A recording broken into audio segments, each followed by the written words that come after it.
Welcome, everyone. This is your friend, the DN What If, here with another exciting fanfiction. Today, we're diving into the story of What If Deku Triggered the Butterfly Effect? A special shout out to the original creator. Please make sure to show your support by checking out their work from the description. If you enjoy this video, don't forget to hit that like button and subscribe for more fanfiction content just like this. Now, let's get started with the fanfic. Izuku Midoriya stared at his feet as they listlessly carried him through the streets of Japan. His own hero had confirmed what he supposed he knew his whole life. He could be no hero. He was weak. Quirkless. Perhaps Bakugo had been right all these years, a worthless Deku. As he came to an intersection, he was hit with an urge to go right. And in another life he did. But today, bitter and heartbroken, Izuku turned left, not even noticing the hero power loader charging past him to get to the site of a villain attack, his own thoughts drowning out the yells and commotion that followed. It was not until young Izuku Midoriya returned home that he realized the consequences of his choices. He had turned away from the sludge villain, who had escaped when he was talking to All Might, and walked away from a supervillain attack for the first time in his life. And on the news, his heart sank further than he thought possible. The sludge villain had kidnapped and murdered Katsuki Bakugo, and used his body to escape as the pro-heroes did damage control and rescued the civilians. Izuku did not move from his spot on the couch for hours. Not only had he lost his dreams, it was his fault the villain got away. It was his fault Kaken was dead. That night, he looked out his window and considered forcing it open, repaying the debt to the universe with his life, but he could not go through with it. Days later, he forced himself into his nicest suit, and followed his mother to the funeral, somehow made even more sad without a body to bury. While he was there, Izuku could only stop and stare at the notebook Kaken had torched and thrown away. The tears fell freely, staining the already crisp pages that sat atop his lap. It was a simple ceremony. The most spectacular thing was that some of the pro-heroes who had failed to save Bakugo had shown up to pay their respects. And as everyone was leaving, the hero power loader noticed a young man with green hair had dropped a notebook. He picked it up and called to the boy, "Young man." Izuku and his mother paused as he turned. The hero was approaching, and Izuku froze as he noticed the man was flipping through the pages. "Sir, did you make all these notes on heroes? Even your friend?" he asked, somewhat amazed. Izuku nodded, sadly. "Kaken used to make fun of me for being such a nerd." Power Loader shook his head and turned so he was standing next to Midoriya, pointing out some of the notes. "Not to speak ill of the dead, but I see it differently. You even have notes on the type of equipment the heroes use to augment their abilities. How long have you been doing this?" Izuku wiped his eyes. "Since I was about 4, I found out I don't have a quirk. See, it was my dream to be a hero, but I learned that that's unattainable." Power Loader was taken aback by this. That was a rarity these days. But he eyed the boy for a minute. Quirkless or not, he knew his stuff. "Have you ever considered a career in support?" Izuku and Inko tilted their heads at the man. He pulled out a business card, and Izuku's heart leapt into his throat. "I'm a support professor at UA, he explained, "and with a sharp mind like yours, I think you could do well learning to build support tech for the pros." Izuku began to stutter, prompting Power Loader to chuckle. "Let me tell you something, what's your name?" "Izuku Midoriya." "Yes, sir." The boy stuttered out. "I was there when your friend was attacked. And no one had the right quirk to save your friend. And I hate that." He looked to the ground. "You can't save everyone in this field, and sometimes quirks aren't enough. That's where I want take support to. To do what quirks can't." "What quirks can't?" Izuku echoed, still processing all of this. Power Loader handed another business card to Inko. "Tell you what, young man. The exam is in 10 months. I will remember the name Izuku Midoriya. If I see you apply, I'll put in a good word for you. And if you want to discuss what being a support student means, give me a call. My condolences for your loss." This chance encounter between a pro-hero was one of 2 factors that had changed Izuku's life forever.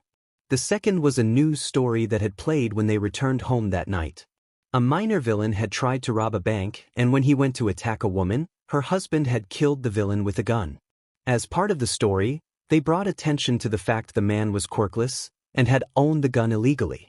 But all Izuku heard was that a quirkless man had stopped a villain. He stewed on the events of the day as he laid in bed.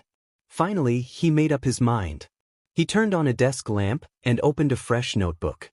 On the first page, he wrote, Deku, the Hunter. A few days later, he called Power Loader and left an awkward voicemail on the teacher's answering machine. He scolded himself for sounding so stupid and awkward, but he was surprised to get a call back within the hour. Yes, you're the Midoriya boy, right? The gruff voice asked. Why yes, sir. I thought about what you said, and I was wondering if you could tell me where to start. I've never invented anything before. Izuku stuttered nervously. There was a silence at the other end as Power Loader considered this. Tell you what, kid, I've had a project in mind. You know that beach on the outskirts of the city? Where all the trash ends up? Yes, sir, why? Izuku answered. Meet me there tomorrow at dawn. You're going to need a crash course on how to build and invent. I've an idea. But this is going to take up a lot of your time. Are you ready for this kind of commitment? Izuku paused and took a deep breath. Yes, Power Loader, sir. I am. I want to create a world where no one like Kaken is killed again. I want to fill in the gaps that quirks can't cover. Midoriya heard a chuckle at the other end of the line. Then I'll see you in the morning, kid. Izuku barely got any sleep, heart in his throat as he waited on the beach. There was a loud bang, and he leapt about 3 feet in the air. Power Loader burrowed through the sand and sprung out in front of the boy. Glad you made it, kid? The pro hero greeted, brushing off his shoulders. Didn't want to keep you waiting, Izuku said, rubbing the back of his neck. Good. So, let's get down to the brass tacks, the pro started. I'm giving you some private info here, so this stays between us. Got it? Deku nodded. The entrance exam for support class is going to be in 9 months, and you're going to need to learn to build robots? The hero explained. Izuku panicked. He never even looked at anything about that. I wouldn't know where to start. The intricacies of fine machinery are something that are only taught of the most prestigious middle schools in Japan and… Yeesh, cut the muttering, kid. It's creepy, Power Loader laughed. That's why I'm going to teach you. See all this stuff? Izuku looked across all the trash across the horizon and gulped. Wise. We're going to use all this scrap garbage to build a robot. You're going to learn the ins and outs of inventing, and we'll put some muscle on your skinny ass too. Even support students are expected to meet some physical requirements. All right. Izuku nodded. Why yes, sir. So, where do we start? Power Loader grinned. Bring me that locker over there. You've got a lot to learn, kid. So, the next 9 months was a living hell of training for Midoriya Izuku. He dragged scrap around the beach, burned his hands with welding tools, learned different types of telescopic lenses, how to build a motherboard, how to wire circuitry, and, most importantly, how to weave these skills together. It was a training of body and mind. After a few months, it actually was not that hard of a transition for Izuku. He had always known what sort of equipment the pros used to enhance their quirks. He even had notes on Power Loader's headgear. It just became a shift of better understanding on how those items worked, and just how helpful they were to each hero. The day before the exam, Power Loader and Izuku stood on the beach and examined their finished creation. It was a robotic exoskeleton suit. It was blue with a pull-down visor, and they had even made red boots that looked like the ones Izuku himself wore. I like the boots. Nice touch, kid, Power Loader said, clapping his protege on the back. What do you say you take her for a spin? Izuku looked at the man shocked. Emi? The hero laughed. Of course. We built it to your dimensions, didn't we? I'm not fitting in there. Deku gulped nervously and pressed a button on their remote. The chest plates and leg plates opened up, and he stepped backwards into the machine as it closed around him. He reached up and pulled the visor shut over his eyes. Without warning, Power Loader threw a large rock at him, which bounced off the armor. Hey! Izuku cried, what was that about? Did it hurt, or did the impact dampeners work? Power Loader asked. Izuku paused. I could feel the push of the rock, but it didn't hurt. Yes. Power Loader fist pumped. You installed it right. That's the hardest part. Now test the flamethrower. Izuku raised his arm. Point it away from me, kid. The teacher shouted, shielding his face with his hands. Oh, right. Sorry, sensei. Izuku shuddered, point over the water and making the hand gesture that triggered the flame jets. He felt the heat shoot down his arms as fire shot from the wrist-mounted pistons. "Ha! Yes!" Power Loader exclaimed. "We did it! The fire mech suit dream is realized. Climb out, kid." Izuku climbed out proudly. "Think I'm ready?" Power Loader nodded. "Yeah, Midoriya, I do. Now remember, you'll be on a team for building, but you'll be scored individually, so don't let any hotheads take over for you. Stand on your own feet, and if all else fails, add flamethrowers.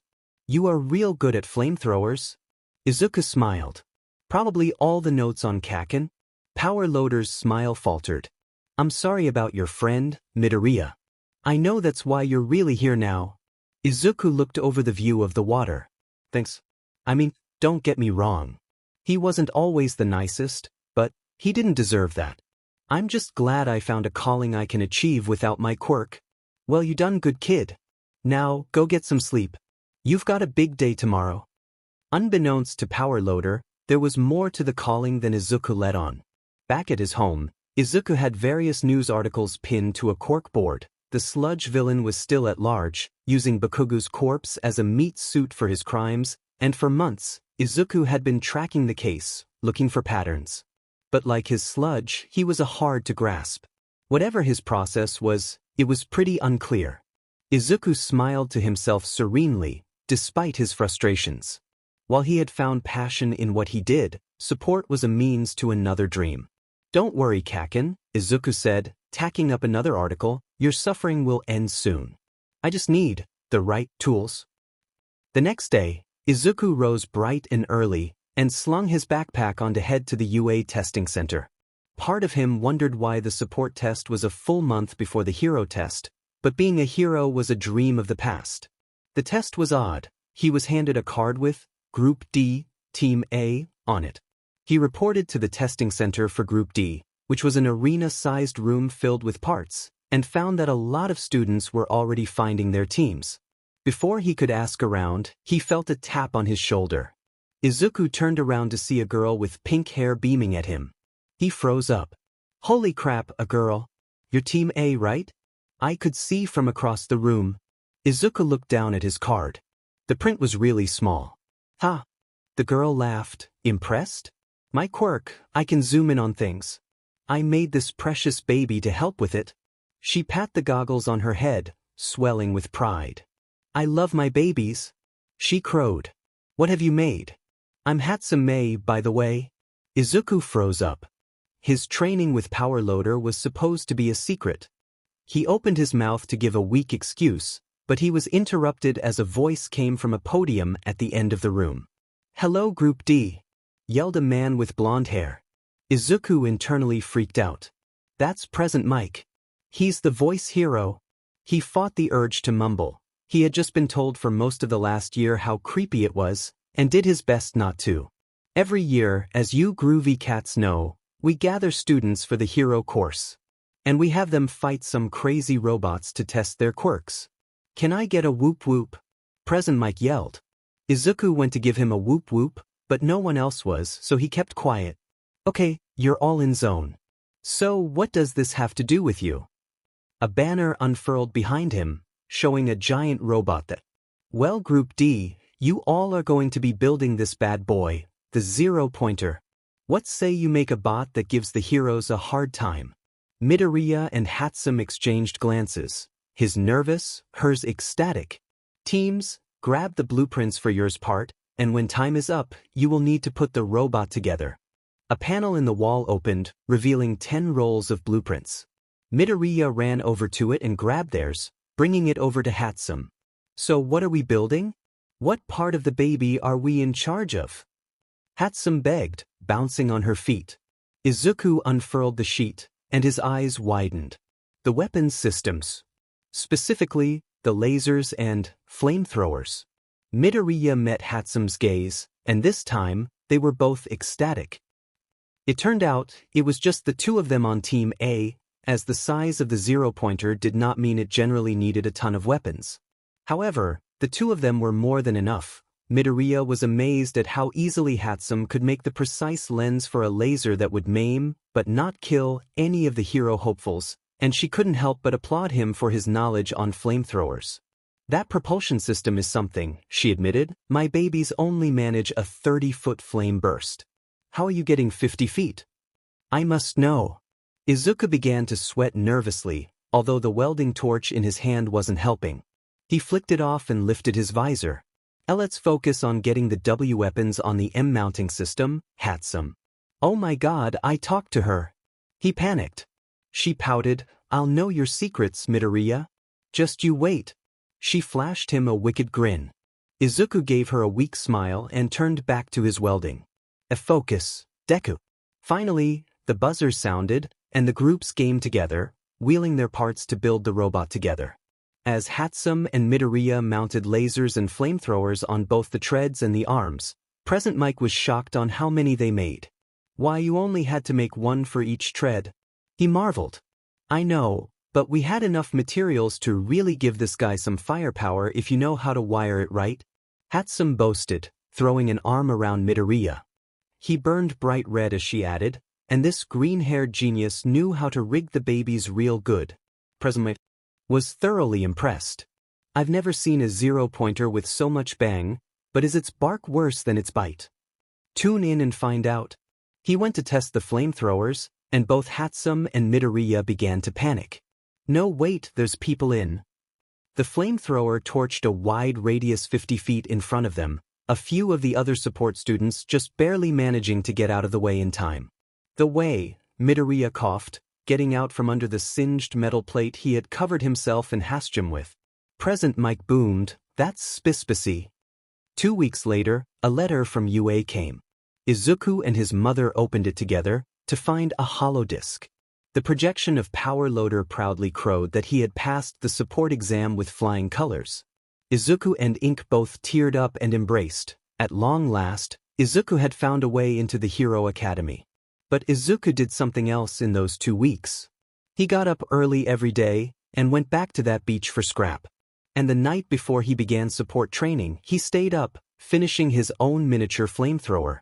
I guess you're the first of my babies. He chuckled to himself. I'll have to make you some brothers or sisters. Deku turned to the latest picture he'd pulled from online, the sludge villain using Bakuga's body to pull a robbery heist in Shibuya. Part of Bakuga's face had rotted away, revealing the muddy substance underneath. Despite how much the sight made Izuku seethe, he kept the serene smile on his face and turned back to his flamethrower. I don't think you're quite enough for our guest of honor. He opened his closet and pulled off a loose board in the back, stashing the weapon. Midoriya Izuku was ready for support class. On his first day, Izuku learned an important lesson, that his actions have consequences. As he walked into the main building, he heard some whisperings around him. As he looked around, wondering what everyone was talking about, he clumsily tripped over his own 2 feet. Well, so much for avenging my friend, he thought as he braced for his imminent death, but he blinked and realized he never hit the ground. He looked over to see a girl with pink cheeks had touched him, making him float. He'd have freaked out, but he was more taken aback by the burn mark that covered the right side of her face. Sorry, I didn't ask if I could save you with my quirk, she muttered, looking at the ground. I just didn't want you to get hurt. Okay, Midoriya, you talked to one girl during the test, you can talk to her. Thank you. I appreciate it. He stuttered, blushing horrendously. No worries, see you around, she said, taking off and avoiding eye contact. He stared after her for a minute. She seemed so sad. He couldn't help but wonder why. He jumped though as a hand slapped him across the back. Izuku turned to see Hatsum had come up to him, beaming. Then again, she usually seemed exuberant. Admiring our handiwork? Hatsum asked. What do you mean, our handiwork? Izuku asked, tilting his head. She tried to take on our zero-pointer to save a girl, Hatsum answered. I had to watch our baby in action, Midoriya. She got the burn for her trouble. Uraraka Ochako, I think her name is. Guilt panged in Midoriya's heart as he looked out where the girl had gone. Oh, we did that? His melancholic voice soared right over his classmate's head. We sure did. Don't worry, she's being treated periodically with Recovery Girl. The burns are just tricky. She squeezed his shoulders with her arm in a side hug. We should make babies together more often, Midoriya. We're good at it. See you in homeroom. W2. Midoriya stuttered out. Until class started, Midoriya could only think of two things: Hatsume's awkward phrasing of inventing things together, and that his invention had hurt someone who didn't deserve it. Even if it was on the orders of UA, he had never stopped to think about his inventions hurting an innocent person. It made his stomach churn. His thoughts were dashed as Power Loader crashed into homeroom on day 1. He stood up behind his desk and looked around at his class. He couldn't help but smirk as he saw Midoriya in his class. In the end, he didn't need to put in a good word for the kid. His work spoke for itself. Who can tell me the best type of restraint system? Power Loader asked. A boy in the front row raised his hand, but before he could speak, Power Loader threw a pair of bolas tied together around the boy's wrist. The balls clasped together, and then pulled the boy magnetically to a locker on the side of the room, leaving him clasped against the metal locker. Wrong. Power Loader yelled, "It's the magnetic bolus I'm teaching you to build." Midoriya. Pull Yukio off the locker and let's go to work. The work was fascinating. Smart magnets made sure the bolus wrapped around their target, fastened together, and then shifted to the nearest metal surface. As Midoriya was tinkering with it and his screwdriver, he barely noticed the morning had flown by as the bell for lunch sounded off. "All right, put your works in your drawers, not your pants, Yukio," Power Loader yelled at the class. Desk. Drawers.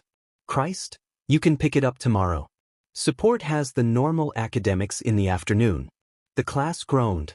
"Look, I'm not going to sit here and lie to you and say Shakespeare is going to help you with support careers, but I want you to greet every class the way you would repairing a pro-hero costume, which is crapping your pants in excitement." Power Loader advised, "Now get out of here." "Hey Midoriya, you're almost as far into your baby as I am," Hatsume said from right behind him, making him jump. "I think you might just be my competition."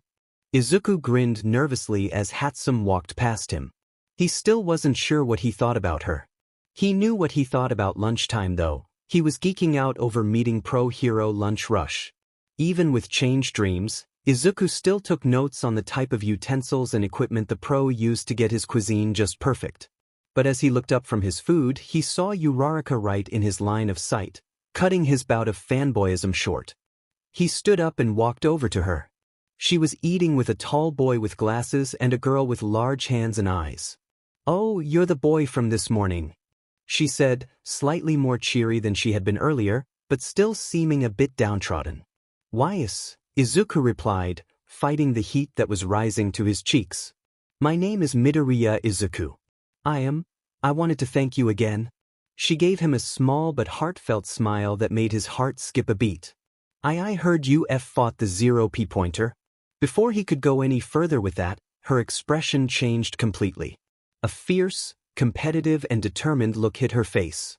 "I almost got it too," she gushed, "and you know what? It taught me something." Izuku tilted his head. "Taught you something?"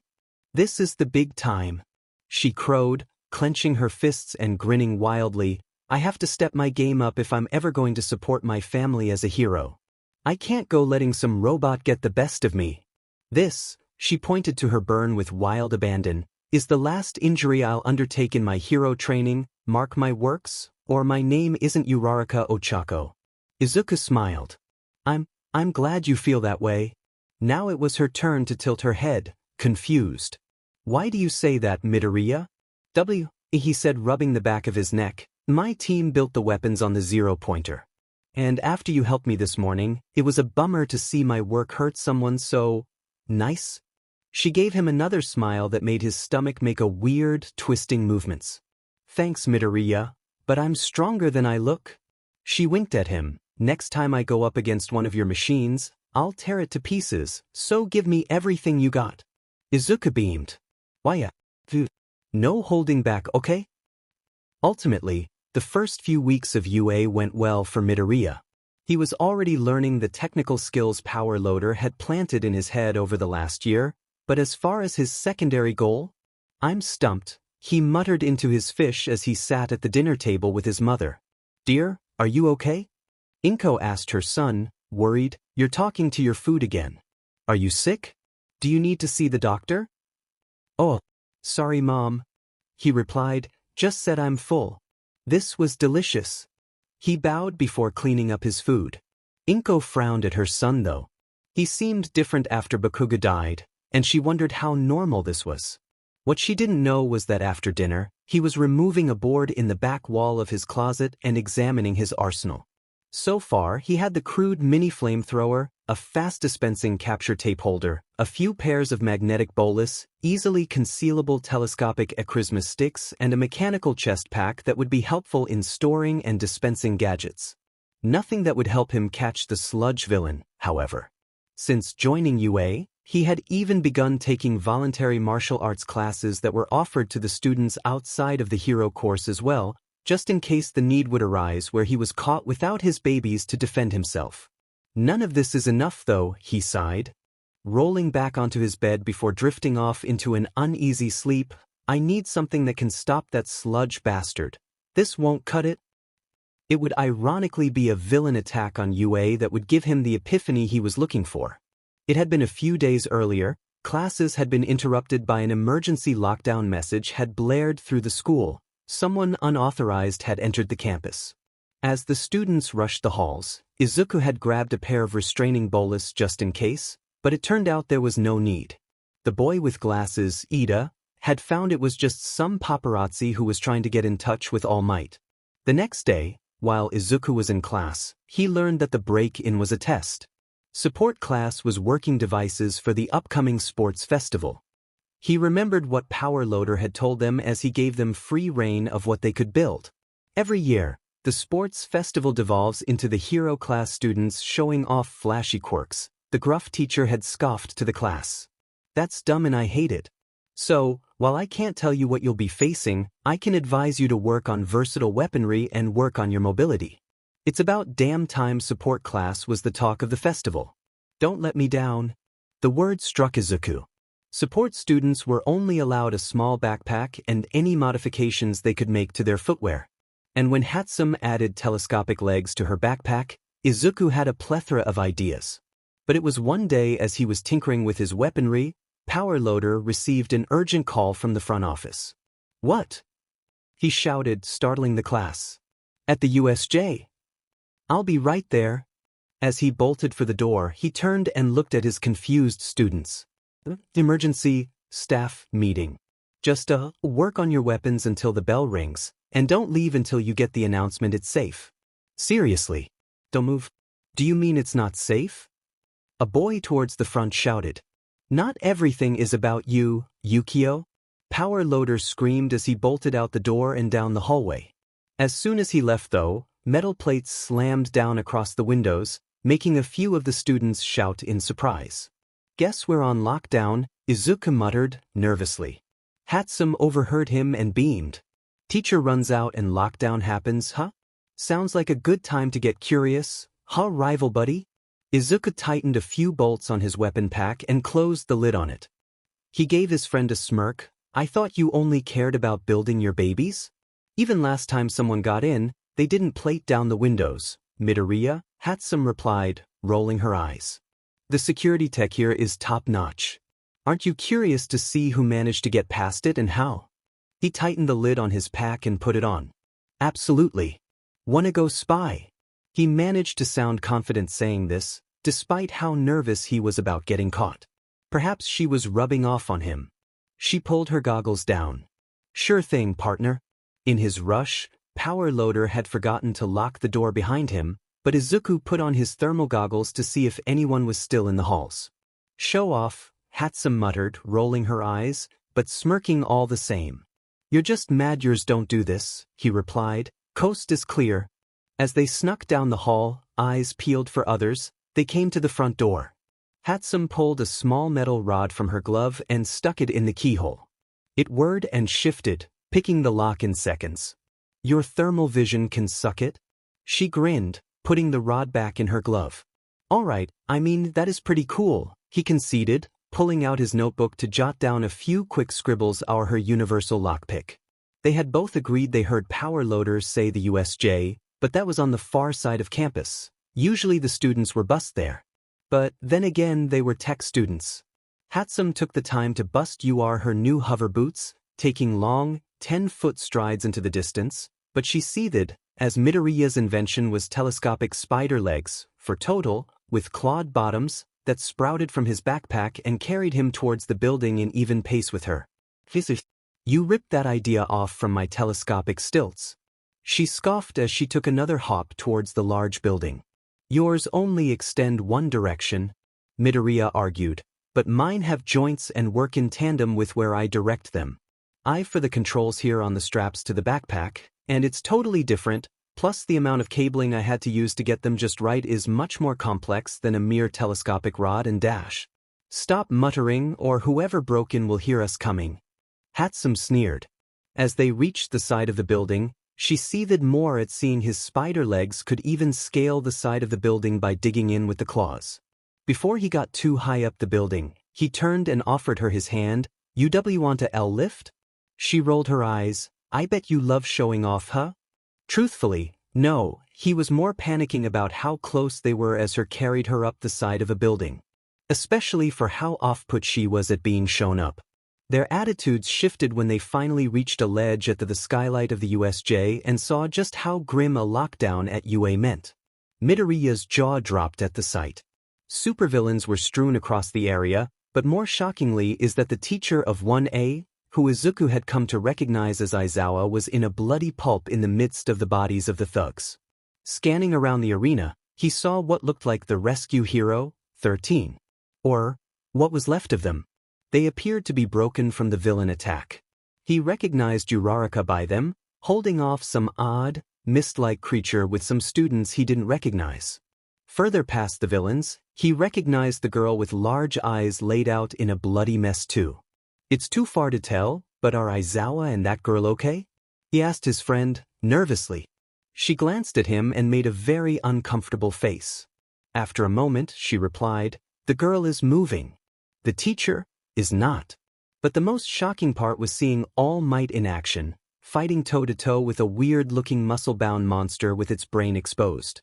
Out of nowhere, All Might had hit the beast with a German suplex, but a portal opened up under the ground from one of the villains Izuku hadn't seen before. But just as shocking, a student from 1A he hadn't recognized used his quirk to freeze the ground, freezing parts of the beast. All Might managed to recover and the fight continued, but suddenly, Izuku couldn't focus on the fight. "Ice," he breathed to himself, suppressing the urge to laugh. "It's ice." He could see it in his mind, using ice to freeze the sludge villain, stopping him from using to quirk to slip through a drain or compress himself in a body. And then he could. "Move, idiot." He heard Hatsum yell to him. He blinked, and realized All Might had punched that monster right towards them, and suddenly, Hatsum tackled him onto the ledge they were on. The beast burst through the window right where he had been standing, and was sent hurtling into the sky. Whoa, the two support students breathed in amazement. There was more yelling and commotion from inside the USJ, snapping them back to the present. "Maybe we should get out of here," Izuku suggested, a little perturbed. Hatsum nodded, and together, they made a descent down the building and began sneaking their way back to class. Once back in support class, Hatsum and Izuku did not speak further, but not for the same reasons. The rest of the students had been quite freaked out, Hatsum perhaps more so after having seen the Nomo up close. Not Izuku though. Midoriya Izuku could not have been happier by what he saw. He didn't know the name of the boy in 1A with the ice quirk. But really he supposed it didn't matter in the end. What did matter was what happened the next day. Power Loader had given the class free rein once more to prepare for the sports festival, but no sooner had he cracked open a book had he been interrupted by the sight of a bushy, green head of hair at his desk. "What's up, kid?" the pro asked his secret protege. "Sir, what do you know about cryogenic weaponry?" Midoriya asked. At the rather confused look the teacher gave him, he was quick to add, "It's for the sports festival. You know, for restraining the other students," Midoriya lied. Power Loader laughed and seemed to have bought it. "I like how you think, kid. Pull up a chair." It was only a few nights later, sitting at home at his desk, that Izuku laughed to himself as he completed his first freeze grenade. "We'll need a few more of you, but..." He looked over at the rest of the small cache of combat gear he had built for himself and grinned a broad, triumphant smile. I think we have just enough favors to throw our sludge friend a little party. Carefully placing the grenade amongst its siblings, Deku pulled out the flyer for the sports festival from his pocket and tacked it on his closet wall. But first, he pondered, rubbing his chin, a little field testing is in order. Let's see how my babies stand up in combat. It was then he decided to get back to his normal studies, reading The Art of War as requested by Present Mike. And perhaps it was serendipitous that right when Izuku was ready to focus on combat, he came upon a quote that struck great accord with him. Know your enemy, and know yourself, and you need not fear the result of 100 battles, he muttered to himself from beneath the small hum of his desk lamp. He looked once more at the sports festival flyer, and then to his old notebook filled with his studies of quirks. Maybe, he mused to himself, skimming the crisp pages of his earlier notes, maybe it's time I get to know some of the competition. Hey Kaken, Midoriya said, standing in front of the memorial of his childhood friend. He reached into his pocket and placed an All Might trading card on the grave. They both had that one as kids. It was one of the few times they bonded. So, Midoriya said, looking at the picture of Bakugo that rested on the memorial. Tomorrow is the sports festival. The wind gusted, causing the green-haired boy to put his hands in his pockets. It should be you, Kaken, Midoriya muttered to his feet. Not in support, obviously, but he fell silent. He wanted to cry, but Midoriya Izuku had not cried since the funeral. He winced as the words finally reached him. I should have died that day. It's my fault you're dead. I should never have tried to talk to All Might. Izuku sat on the ground next to the memorial. You'd win this no problem, Kaken. You were the strongest person I knew. After a moment of silence, Deku let out a bitter laugh. You'd hate me getting all emotional on you, wouldn't you? Deku stood up and looked at the picture of Bakugo once more. You'd hate that I'm looking for your body and the bastard who took it too. You always hated me trying to help. Midoriya gave the picture a small smile. We weren't great friends, were we, Kaken? No, I suppose you were kind of a bully, and I let it happen. Still, Midoriya looked into the sky. I wouldn't be any friend and at all if I didn't try to avenge you. Like it or not, I've got your back. The day had finally arrived. The last few weeks had been a blur for Midoriya Izuku, training himself in martial arts, working his body and reflexes, and a little studying of the quirks of the students of classes 1A and B. And now, body, mind, and tech all prepared, or as prepared as he could be, he supposed he was crouched at the starting line for the sports festival preliminary race. Midoriya's eyes darted back and forth from the students, most of them he recognized from classes 1A and B, and a few notable general studies students he had observed, but there were some he couldn't place. He just hoped his gear would get him through any unknowns. Weeks of preparation can only go so far when you don't know what you're up against. The starting signal went off, and Midoriya took off with the rest of the class, and as he ran, he hit a switch on his backpack. The backpack shifted some telescopic plates of armor down his arm, forming metal gloves down his fingertips. Just in time, he thought, because I'm pretty sure. His suspicions were confirmed as the boy in first place, the boy with the ice quirk, Todoroki. He had learned from his spying, turned and used his power to try and freeze the rest of the first-year students in place. He smirked to himself as he pointed his arms forward and bent his hands down to activate his wrist-mounted flamethrowers, not nearly as powerful as the ones he had placed on the zero-pointer, but powerful enough to cut a path through the ice blast, leaving Midoriya a path to charge through as he ran past a bunch of frozen classmates. Damn it, Midoriya, pouted Yukio from his class, stuck in the ice. From the viewing platform for the teachers, Power Loader watched while next to All Might. The number 1 hero squinted in confusion. Loader, that's one of your kids, isn't it? Toshinairo asked. Yes, sir. Power Loader crowed. Midoriya Izuku. He and that handsome girl are going to put me in the loony bin, but he can make a flamethrower out of a paperclip and a wet noodle if you give him enough time. It couldn't be, All Might thought to himself. The students rounded the corner, and screams could be heard as a plethora of zero-pointers erupted from seemingly nowhere to get in their way. While terrifying, Izuku couldn't help but pause momentarily to wonder, 1. Who suddenly mass-produced these when building 1 was an entrance exam, and 2. Where they were storing them this whole time. No time to ponder. He saw a few students from 1A use their quirks to smash through the Kirishima guy in a literal sense, the Momo girl with a rocket launcher of some kind, but Midoriya knew better. This wasn't time to fight. He flicked his wrist and a grappling hook shot from bottom of his arm plates, piercing the inner leg of a zero-pointer, the weakest spot, and propelled him forward through the air. He released the hook as he sailed past the arms of the robot, through its legs, and repeated the process to get through the second wave. And they said Legend of Zelda wouldn't do anything for me in hero school, Izuku smirked to himself. He was surprised though. He looked to his right and saw another boy from 1-0. He remembered using his quirk to do the same thing. To his left, he saw the girl with the large eyes using the same strategy, with her tongue. Ajuitsu frog quirk. They both landed next to each other and took off running. You were that girl who got really hurt at the USJ? Izuku asked, panting through his strides. She only slightly glanced at him. Kero, you're the boy who made friends with Uraraka after building these robots? Izuku replied, embarrassed. I'm glad you're okay. Suddenly, her eyes widened. Kero, watch where you're dash. He didn't hear the rest of her statement as he began to plummet towards the ground. He hadn't been watching where he was going, and had come up on a large valley and ran right off a cliff. I can build all this fancy crap, but I can't fix my common sense. Now I die, he thought, but his thoughts were interrupted as something slimy wrapped around his waist and hoisted him from the crevasse.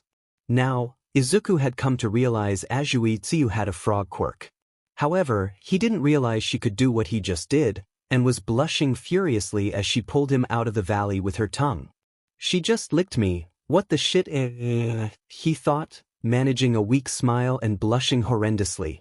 I'm glad you're okay too, Kero, she replied, giving him a small grin. Thanks. Be more careful. Good luck. With an amazing jump, she leapt to a rocky pillar in the distance. Midoriya was unfrozen from his trance as a hand slapped down on his back. He jumped and saw Hatsum preparing her own grappling hook. Now's not the time to flirt, lover boy. Alright. He snapped back into reality and looked around to see Uraraka using her floating ability to travel from rock pillar to rock pillar. Hatsum was already climbing across her grappling hook rope. Ibra from Class 1B was using her vines to swing from the rock pillars. Jumping seemed to be the best course of action. He sprouted his telescopic spider legs from his pack and used them to take a running, springing leap to the nearest rock pillar, and sprang to the next one, until the distance came to be too much.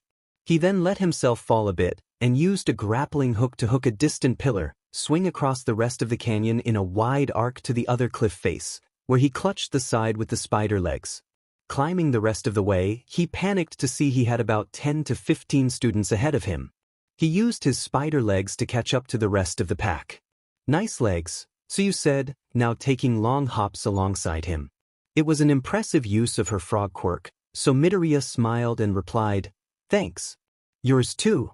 Tsuyu took a somewhat amused expression.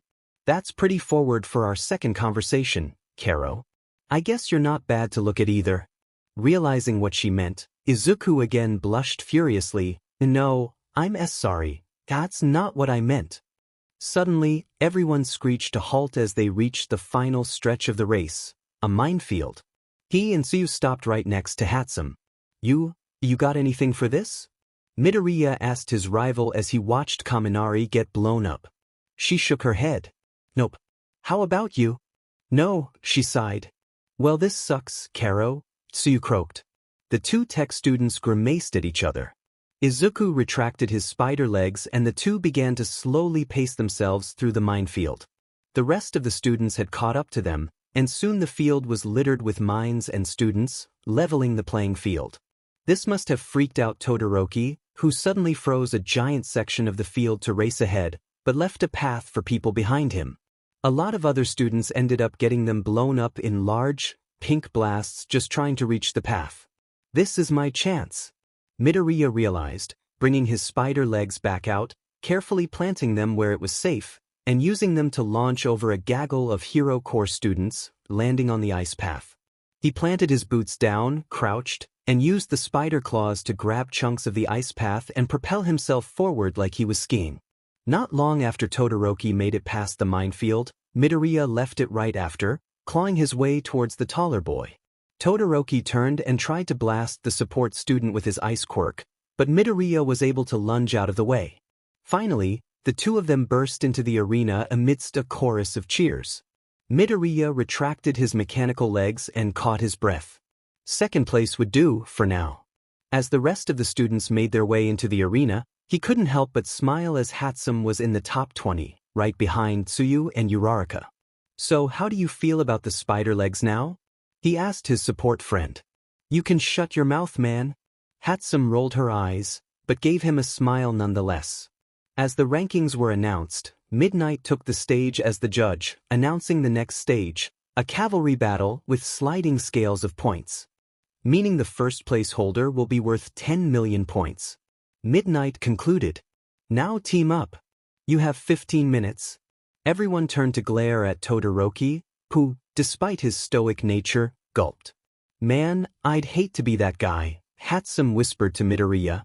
He nodded. "Right? Kinda glad I don't have that target on my back." "Hey, you wanna team up?" Hatsum asked. "Of course we're teaming up. I'd be pissed if you didn't. We're the only support students here, and you're my friend. Our tech together is going to look so good for all those support companies up in that box over there." She pointed towards an observation deck near the top of the arena. Her bluntness made him blush and smile. "Awesome.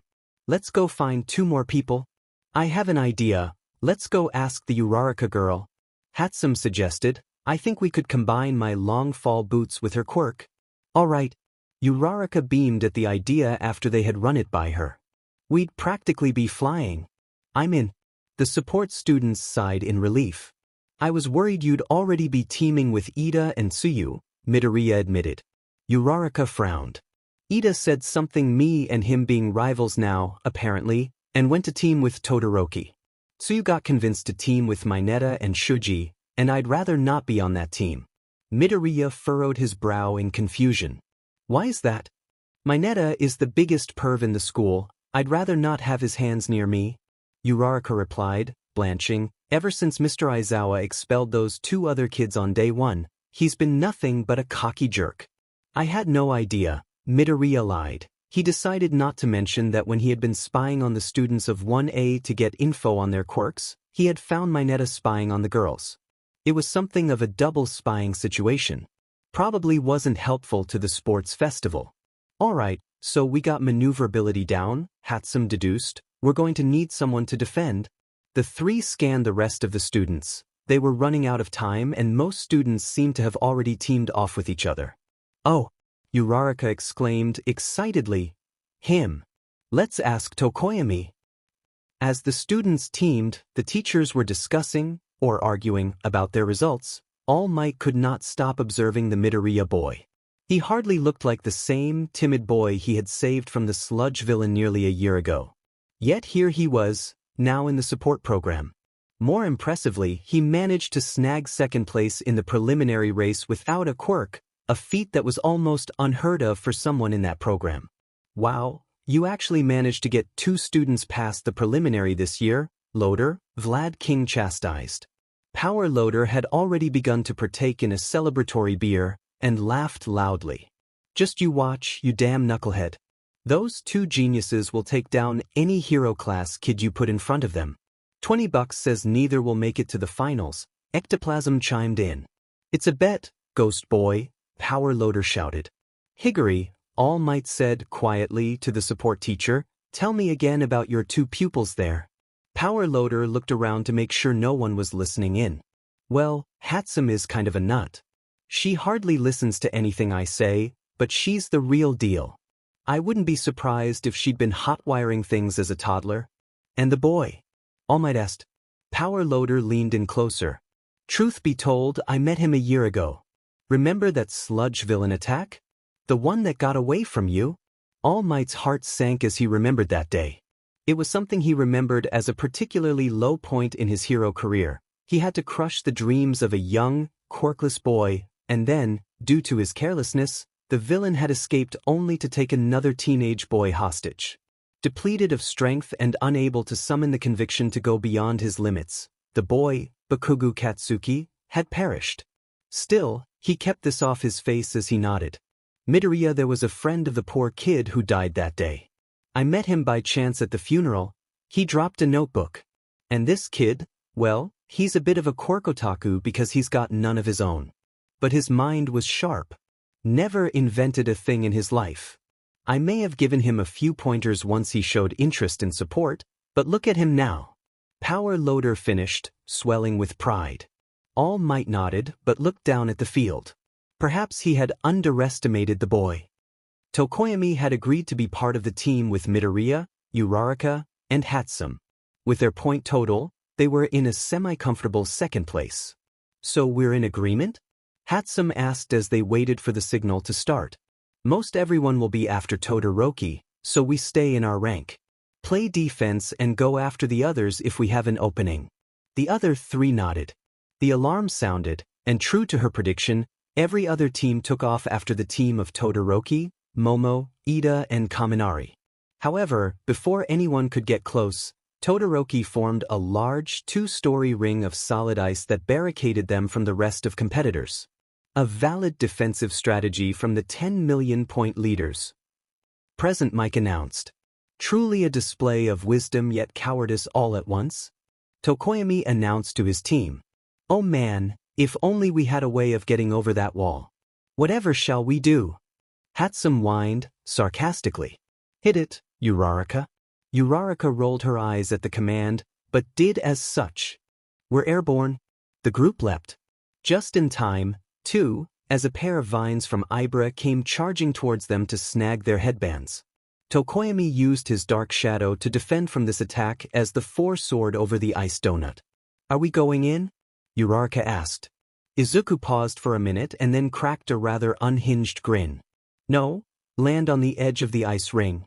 Todoroki and his teammates looked up in shock as Midoriya's team landed on their barricade. Winter's over. Midoriya yelled, pointing his flamethrower towards the part of the wall to the left of Todoroki, unleashing a burst of flame that easily cut through the ice wall. As it crumbled, the team of Shuji and Mineta, as well as a team led by Nito of Class 1B. As Todoroki had to physically turn to use his right side for his ice quirk to try and defend along with Momo and Kaminari, Midoriya took advantage and began melting the opposite wall, causing another flurry of teams to charge in. Soon, it was utter chaos within the icy ring of the cavalry battle. Point cloths were being nabbed left and right, and the rankings board was going insane. Such savagery you have inspired, Midoriya, Tokoyami commended. The dark machinations of your mind are analytical and cunning.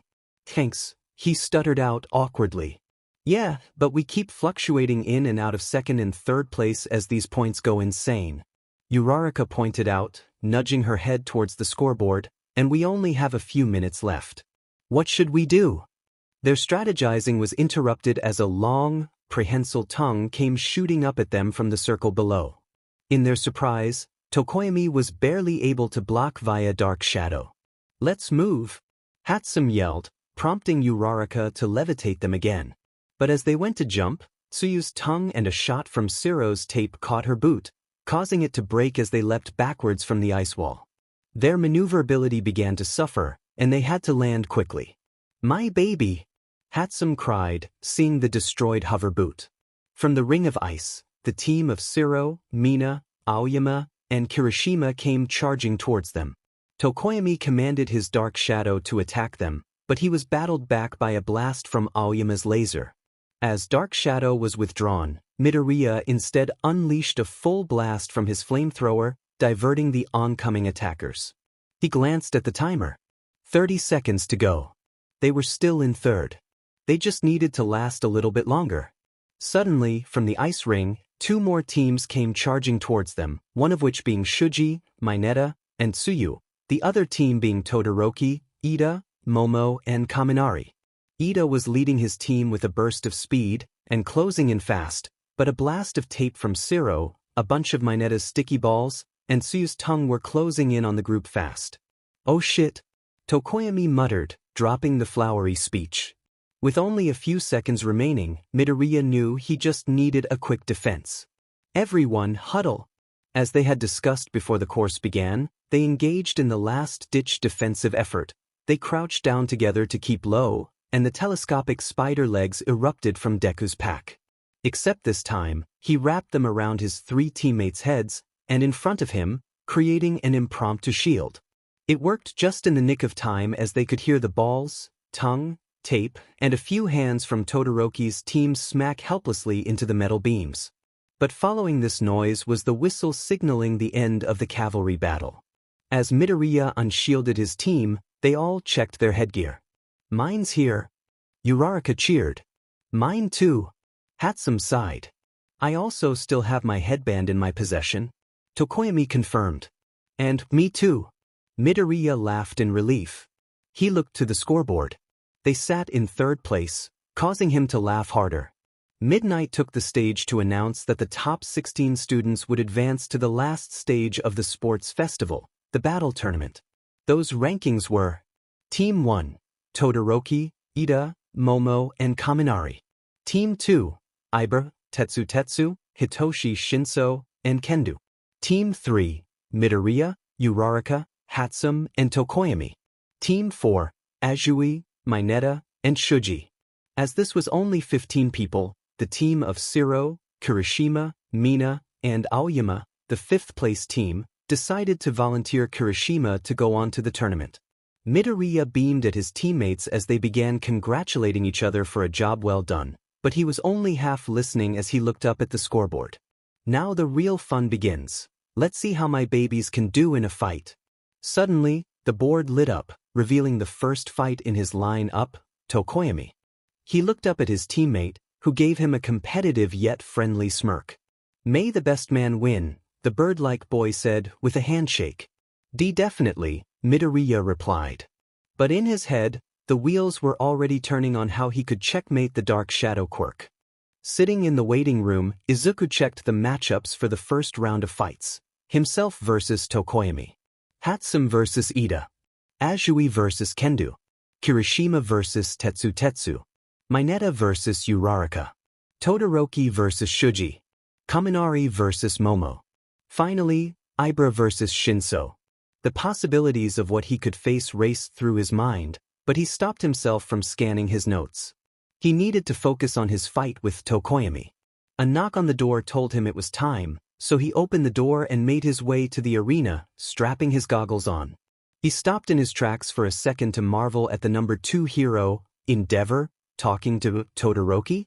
He couldn't hear what they were saying, but suddenly, Todoroki stormed off angrily. "Probably nothing I need to worry about," Midoriya thought to himself as he stepped out into the arena to cheers. Neither of them seemed in the mood to chat. And introducing first, the incredible man-spider of support, Midoriya Izuku. Internally, he blanched at the nickname, but he supposed it fit. The only weapons he allowed himself to show in the early stages of the sports festival were the spider legs, flamethrowers, and grappling hooks. Now, he was ready to surprise the crowd with the rest of his toys. But he wanted to reveal them slowly. If he played all his cards in the first fight, he'd give an edge to his opponents. Tokoyami took the stage, as Present Mike introduced him as the terrifying bird of the underworld, and Midoriya was happy to see his former teammate was just as put off by his nickname as well. Midnight flagged the start of the match, and, as Midoriya had predicted, Tokoyami unleashed Dark Shadow towards him. In a swift motion, Deku pulled down his goggles and flicked down the visors. He hit a switch on his backpack strap and reached his other hand down to catch the small ball that dropped from it. He threw it towards Dark Shadow, who flew right into it with confidence. This was a mistake. The orb was an impact flash grenade. Blinding light filled the stadium, and Dark Shadow made a screech before retreating to Tokoyami, who was also blinded. Midoriya unleashed a wild grin as he charged through towards the defenseless hero, using his retractable armor plates to cover his arms. They finished expanding just in time for him to leap into the air and punch Tokoyami across the beak, flooring him.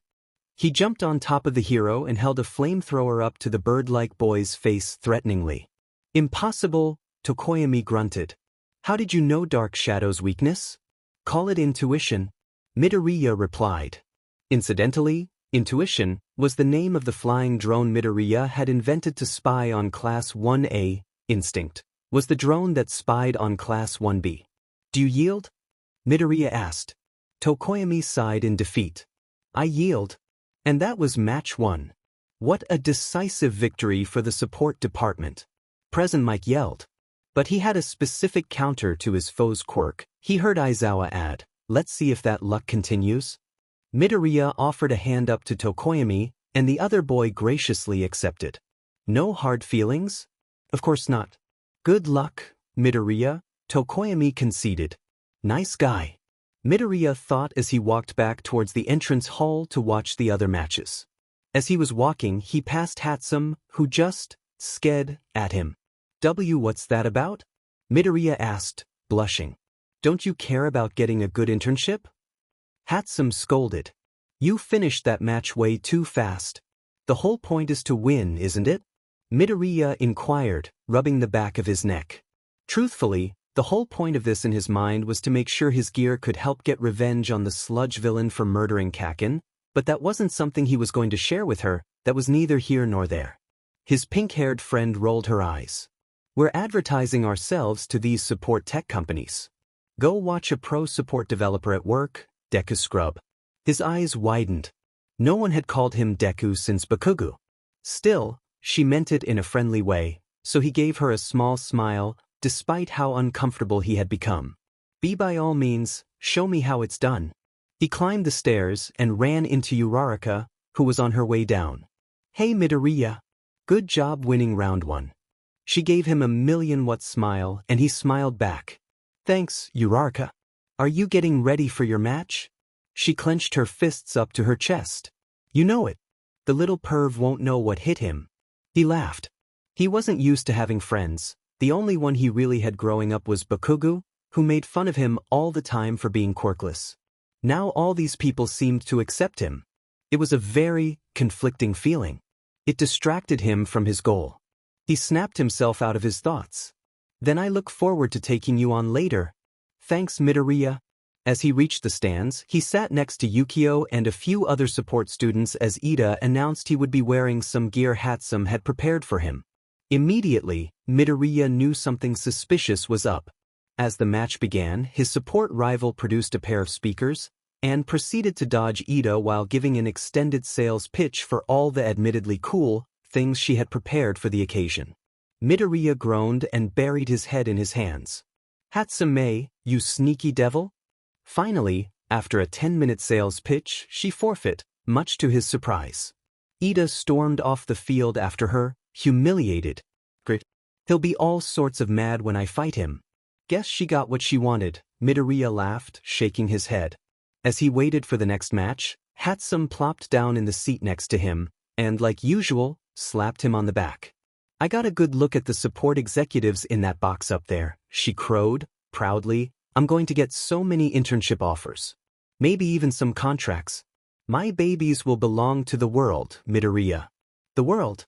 He smiled to her. You're something else, Hatsum. Azui and Kendo took the field, and that match was short but wild. Midoriya had to pick his jaw off the ground. In the opening moments, Azui used her tongue as a grappling hook, wrapped it around Kendo's knee, and rocketed herself towards the taller girl to deliver a dropkick. Not scot-free though, as the move connected, Kendo grew her fist to the size of her head to clobber Azui in the cheek. As both girls recovered, Kendo had charged, but Azui jumped over the girl, wrapped her tongue around Kendo's throat, and as the frog girl landed, she swung Kendo through the air and tossed her out of the ring. That was amazing. Midoriya squirmed. As the next match was beginning, he saw Azui Tsuyu walk into the section next to support with the rest of the class of 1A. She met his gaze and gave him a thumbs up. Nervously, Midoriya returned it. After 10 minutes of Kirishima and Tetsu fighting each other, Izuku decided to take a walk. As he wandered the halls, he saw Ida walk by briskly, while clutching his phone. He looked sad. What's that about? Midoriya pondered. I thought he'd be pissed about Hatsum. As he passed by the concession stand, he saw that Kirishima and Tetsu had punched themselves into a draw. He saw the next match on a television screen, which was not nearly as intense, Uraraka dodged all of Mineta's sticky balls and easily managed to float him out of the ring. He climbed back into his seat just in time for the beginning of Todoroki versus Shuji. "Did you get me my?" Hatsum began, before Midoriya handed her a tub of popcorn. "Thanks." He grinned to his friend. "No problem. You want some?" she asked, shoving a handful in her mouth. "Nah, I want to focus on the dash," Midoriya began, but he was interrupted as Todoroki unleashed a massive wall of ice, freezing Shuji in place and ending the match. "Fight?"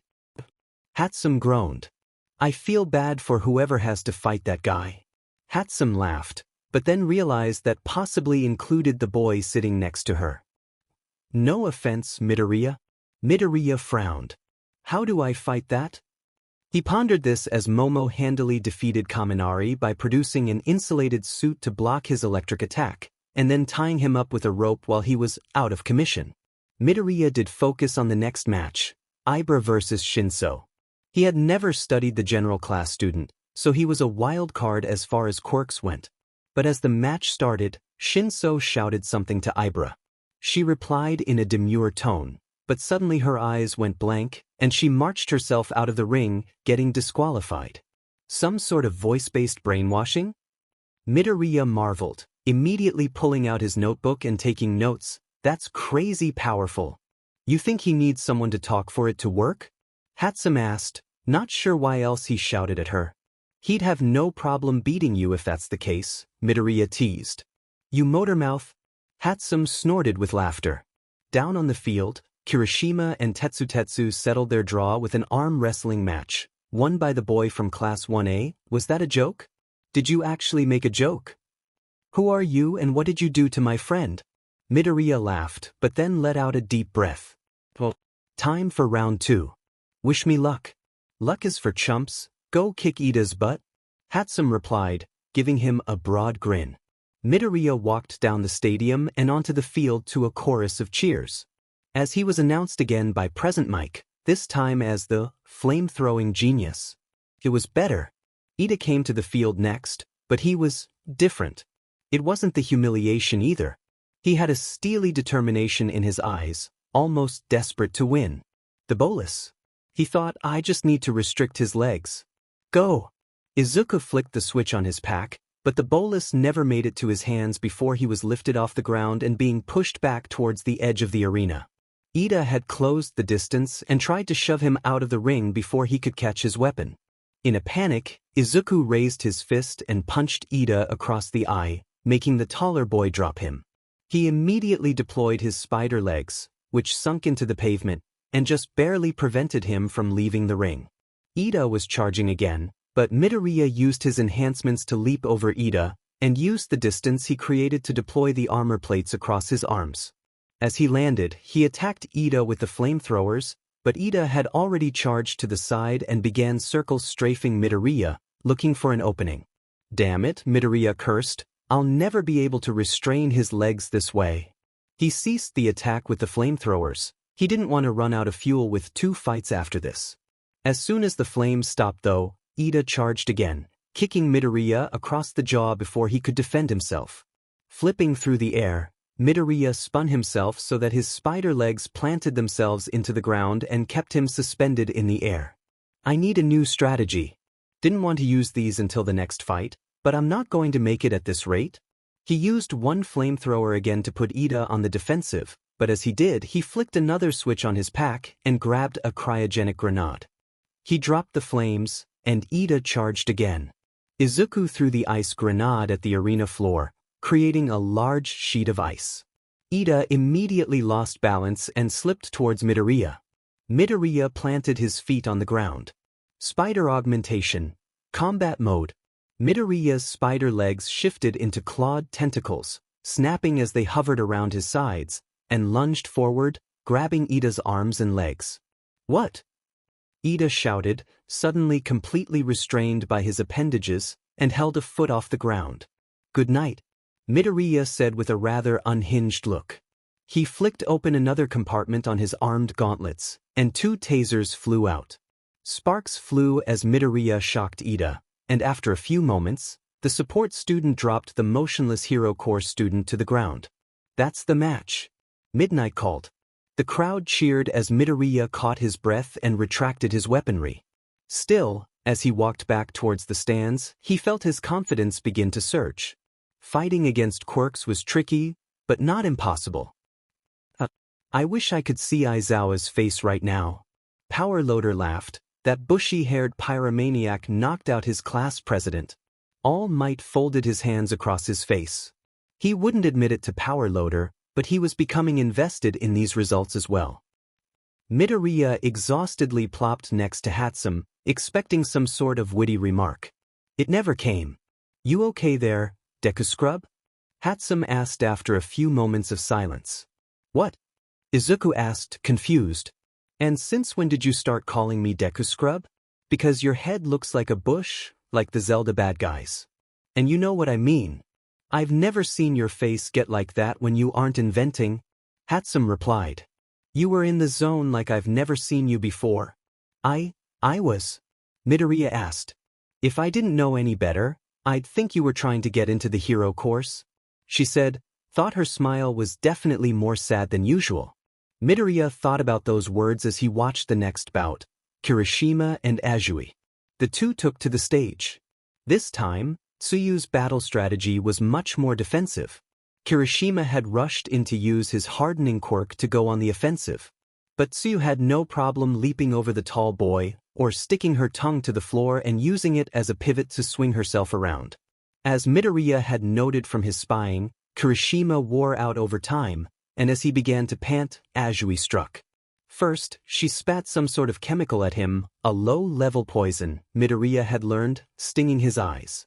With Kirishima stunned, Azui used her move from the last fight, wrapping her tongue around the knee as an anchor, and launching herself into a powerful dropkick, knocking Kirishima out of the ring. And that's the match. Azui Tsuyu advances to the semifinals. Midnight announced. Oh man, you get to fight that girl you were flirting with during the race. Hatsum jeered, nudging her friend in the ribs. Midoriya turned a bright red and rubbed the back of his neck. I wasn't flirting. What else do you think she could do with that tongue if you were dating? Hatsum cackled as Midoriya covered his face with his hands. Hatsum, oh my god. He pleaded, see, cut that out. This was a weird feeling for Midoriya. He hadn't been part of real friendship in a long, long time. It felt both foreign and familiar, like coming home after years of being away. Uraraka and Todoroki took the stage next. Midoriya and Hatsum leaned forward. After Todoroki's last match, they were anxious to see if Uraraka could combat his quirk. She had a good start. Knowing he would send a wall of ice at her like he did Shuji, she levitated herself over it and began sliding down the ice, looking to close in on him to float him.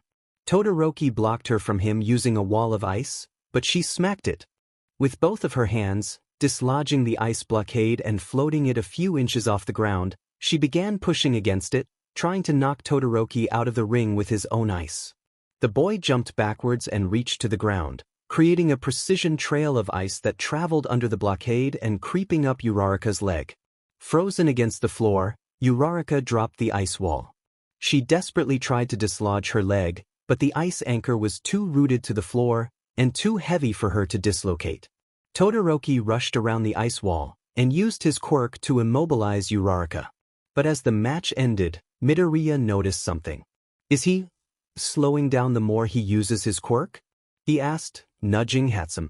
She used her quirk to focus on the Class 1A boy. What? His arms are frosting up. Maybe the ice stuff wears on him after a while? They exchanged glances. Think you could use that? Hatsum asked. Maybe, Midoriya replied, rubbing his chin. I'm heading down to the waiting room during this next match. Get in the zone. Gotta psych yourself up for fighting your girlfriend? Hatsum laughed. I'm pulling for you, Deku Scrub. He rolled his eyes but smiled. Thanks. He walked down to the waiting room and opened the door to room A, but walked into Uraraka on the phone with someone in tears. Thanks, Dad, she said, rubbing her eyes and hanging up. She looked up to see the support student, and she blushed.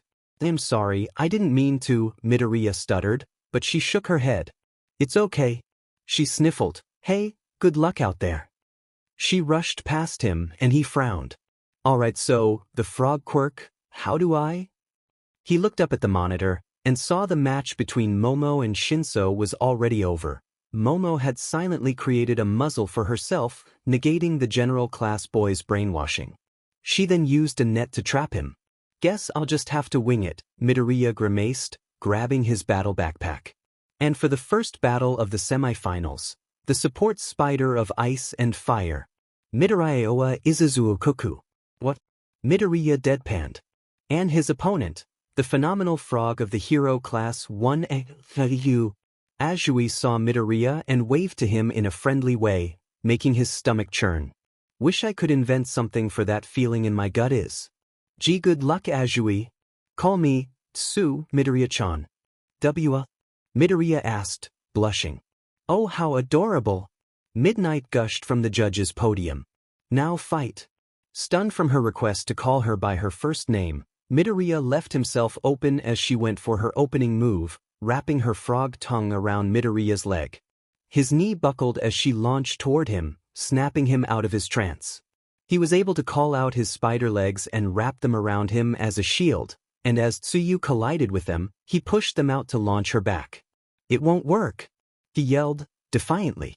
In the air, Tsuyu spat some poison at him, so Izuku rolled out of the way. He grabbed an ice grenade from his pack, he just needed to rest-ine her with it. But before he could throw it, Tsuyu's tongue wrapped his hand, locking it in place. This time, she pulled him towards her, his ice grenade clattering helpless against the concrete arena. Thankfully, the impact wasn't enough to set it off. Before he could react, Tsuyu spun around and kicked Midoriya across the side of the face, sending him crashing along the floor.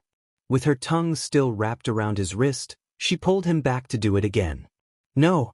Midoriya grunted, spinning himself up and using his spider legs to grip into the arena floor, stopping her pull on her. Steadied, he gave a great tug, pulling Tsuyu towards him. Unprepared for this, Midoriya lifted his foot and unceremoniously booted her in the forehead. With her grip on his arm broken, he used his front spider leg to clutch her ankle and throw her towards the ring out. Tsuyu spun in the air and managed to land inbounds, but Midoriya took the moment to plate his arms with the telescopic armor and aimed his flamethrowers at her. He unleashed a flame burst, but she jumped right over the flame and came crashing right down towards him, looking to stomp on him with her powerful leg muscles. He jumped out of the way with his spider tech, but as she landed, she used her tongue to grab the nearest spider leg and yanked on it. The power of her tongue was shocking as he was pulled off balance and crashed to the floor for the second time. Tsuyu lunged for him, but Midoriya pulled his legs under his chest and sprung himself up, shifting his spider legs to a combat state and striking at the girl. But she shifted her body to slip right past the tentacles and drop-kicked Midoriya dead in the chest. Wind knocked out of him, Midoriya realized he needed to adapt his strategy. His light was blocked as Tsuyu jumped towards him, looking to stomp down on him again.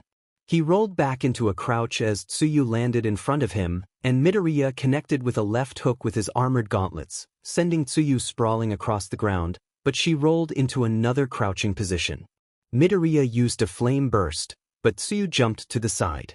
As she moved, he saw the discarded cryogenic grenade on the ground behind where she had been. He only had 3 more in his backpack, but he wanted to conserve them. He needed that one on the ground. He looked up to Tsuyu and saw she, like him, was panting, the fight beginning to wear on her too. Still, she shot her tongue out once again, snagging his leg, and launched herself towards him.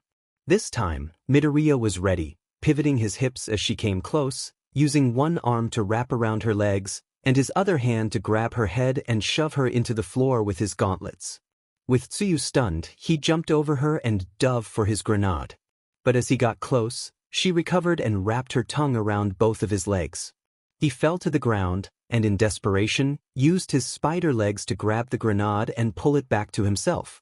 Midoriya turned onto his back as Tsuyu charged close, and threw the grenade at her feet. It exploded, wrapping Azui Tsuyu in a barrier of ice. Midoriya caught his breath as she was immobilized, but there was sounds of alarm coming from Midnight and Class 1A amidst the cheering crowds. The match is over, we need to get her out of there now. Midnight yelled as she charged over. Midoriya was confused, but then looked at Tsuyu and gasped. Despite the thin layer, her skin was turning dangerously blue. Tsu. She's cold-blooded. Midnight yelled toward Cementos. We need to get her to Recovery Girl, right away. Cold-blooded? Midoriya realized. Shit. He hadn't realized the ice was potentially lethal to her from his recon. A part of Midoriya that had been buried resurfaced immediately, the need to save others. He smashed the ice apart with one punch of his gauntlets, scooped Azuitsu into his arms, and charged into the back arena on his spider legs. Alright, now that is some adorable chivalrous stuff. Midnight said to Cementos, who just rolled his eyes. You're incorrigible. Cementos sighed. I don't know the meaning of the word. Midnight crowed. It was true. She didn't. The run to the medical center happened in blur as Midoriya held Tsuyu close to him in an attempt to share body heat. If he ended up hurting someone, especially an innocent, especially someone who had been nothing but friendly to him during his field testing, he would never forgive himself. Please be okay, he repeated over and over to himself. He burst into the medical office, startling Recovery Girl. Oh my! You got her here fast, didn't you? The elderly hero asked. Weiss, Midoriya panted. Please, I didn't know she was cold-blooded. You have to help her, please. Recovery Girl looked down into his arms and chuckled. I think you fixed her up, dear. Wah? Midoriya asked, looking down to Tsuyu, who looked completely awake, looking up at him with a very red face. UWH? Once you got me out of the ice, your body heat got me back to normal on the run over here, Karo, Tsuyu explained, avoiding his gaze. Why you can put me down now, Karo? This is a little embarrassing. Midoriya immediately set the girl down and retracted his spider augmentations. Recovery Girl chuckled as the two teenagers blushed at each other. Guess that means I lost, huh? Tsuyu sighed. Midoriya nodded while rubbing the back of his neck. Why, I didn't know you were cold-blooded. I'm sorry. Don't be, Karo, Tsuyu said, turning back to him. Your weapons are very resourceful. And like you said, you didn't know. No harm done, Karo. Thanks. I guess I should go get ready. Who knows when my match with the winner of Todoroki and Momo will be, Midoriya muttered. He turned to leave, but Tsuyu reached out and grabbed his arm, turning him even redder. Wait. Midoriya turned. To his shock, Tsuyu used her tongue to poke his cheek. Good luck. I'll be rooting for you. And thanks for rushing me here, Karo? Thanks to Tsu. Midoriya stuttered, backing up to leave the room, tripping over his own feet and knocking a garbage can over, getting up, picking up the can awkwardly and leaving. Recovery Girl and Azui exchanged glances.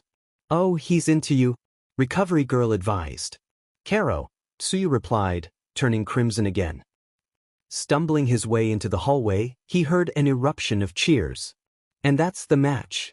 Present mic boomed. Todoroki advances to the finals to take on Midoriya.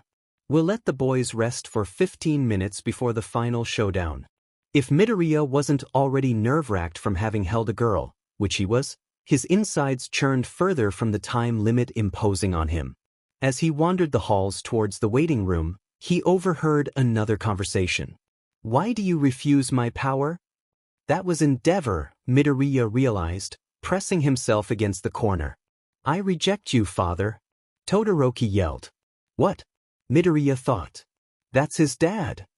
I will win this fight using only my right side. Todoroki added, storming off.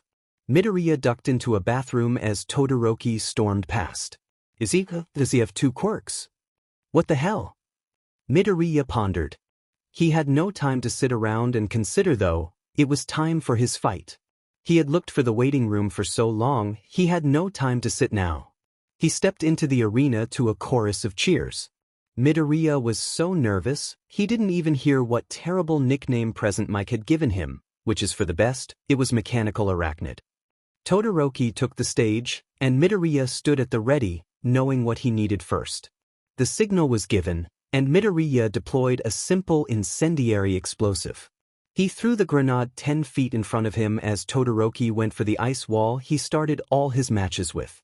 The explosion hollowed out a crevice in the ice, and Midoriya deployed his arm guards, using the flamethrowers to cut a path the ice wall. With only a thin layer left, he clutches his spider legs to the side of the tunnel. "Here goes nothing," Midoriya said through gritted teeth. He lunged himself through the sheet of ice, punching through with his gauntlet, and went to stomp Todoroki with his spider enhancements, a move he picked up in his last fight.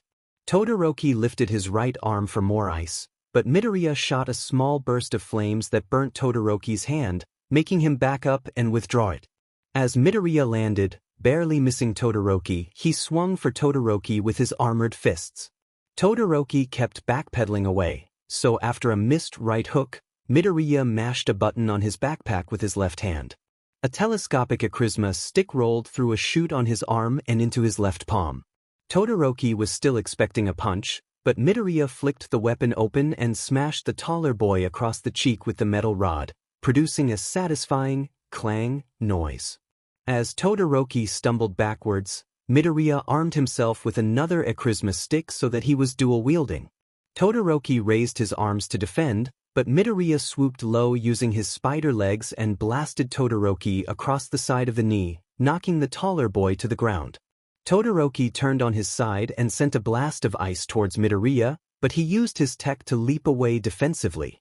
Todoroki climbed to his feet and again sent wave after wave of ice at his challenger, but Midoriya leapt away time and time again, even able to cling to the side of the original ice wall with the clawed ends of his spider legs.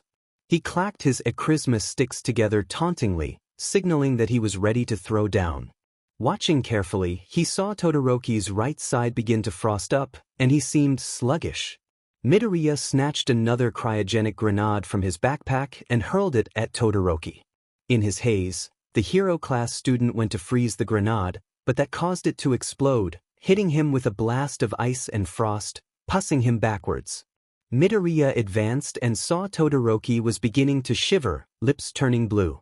Todoroki raised his right arm again, but Midoriya was faster, pouncing on Todoroki, grabbing his forehead with a spider leg, and slamming Todoroki's head down into the pavement. Midoriya raised an Acrisma stick over the hero-class boy's head. "Yield!" Midoriya commanded. A tear ran down Todoroki's scarred eye, much to Midoriya's confusion. "I'm sorry, Mom." Midoriya furrowed his brow in confusion. "I'm not your mom." He looked down to see Todoroki's left hand was raised, and then suddenly wreathed in flames. Shit. Midoriya jumped away, but not in enough time to prevent the flames from licking his face. As he landed on the wall of ice, he rubbed his face, trying to quell the feeling of the burn and the smell of burnt flesh. He looked up through teary eyes to see Todoroki had gotten to his feet. Rage welled up inside of Midoriya. "You have two quirks?" Todoroki shot a burst of flame at Midoriya, who was able to leap away this time. "What are you doing?" Midoriya screamed as the Todoroki's bursts of flames began to melt the ice around the arena. 2 cryogenic grenades left. Midoriya deployed one, leapt over Todoroki, and used the burst of ice to freeze Todoroki's left side. Todoroki struggled, but was able to summon enough flames to burst through the barrier. Midoriya had lunged for him, planted his front 2 spider legs, and used them swing forward and dropkick the older boy in the stomach, knocking him backwards. "Who do you think you are?" Izuku yelled in a fury, beating Todoroki above his right eye with an Acrisma stick. "Where do you get off half-assing it in this tournament?" In his daze, Todoroki raised his right arm to freeze Midoriya, but the shorter boy raised his own arm and battled it back with his flamethrower at point-blank range, causing the hero to scream in pain. "I went my whole life wanting to be a hero," Midoriya screamed, abandoning his weaponry and slugging Todoroki across the jaw. "But I'm just some quirkless wannabe. Do you know how many people like me would kill to be as strong as you?" Todoroki raised his arms, but Deku grabbed both of his hands, stepped forward and headbutt Todoroki, dazing them both.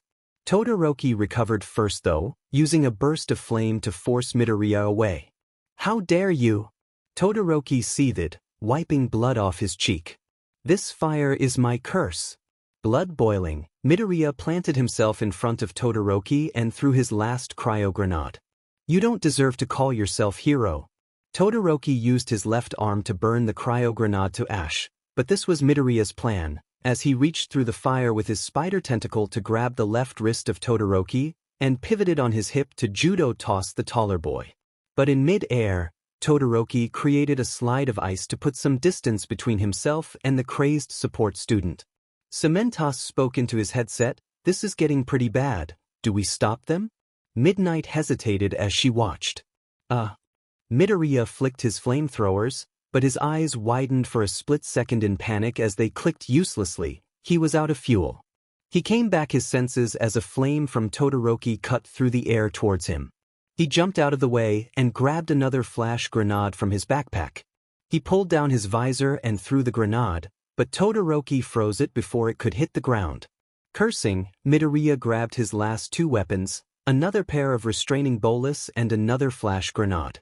Strafing around Todoroki, he threw the light grenade, but as Todoroki went to freeze it, Midoriya threw the restraining bolas low. They wrapped around Todoroki's legs and snapped them together.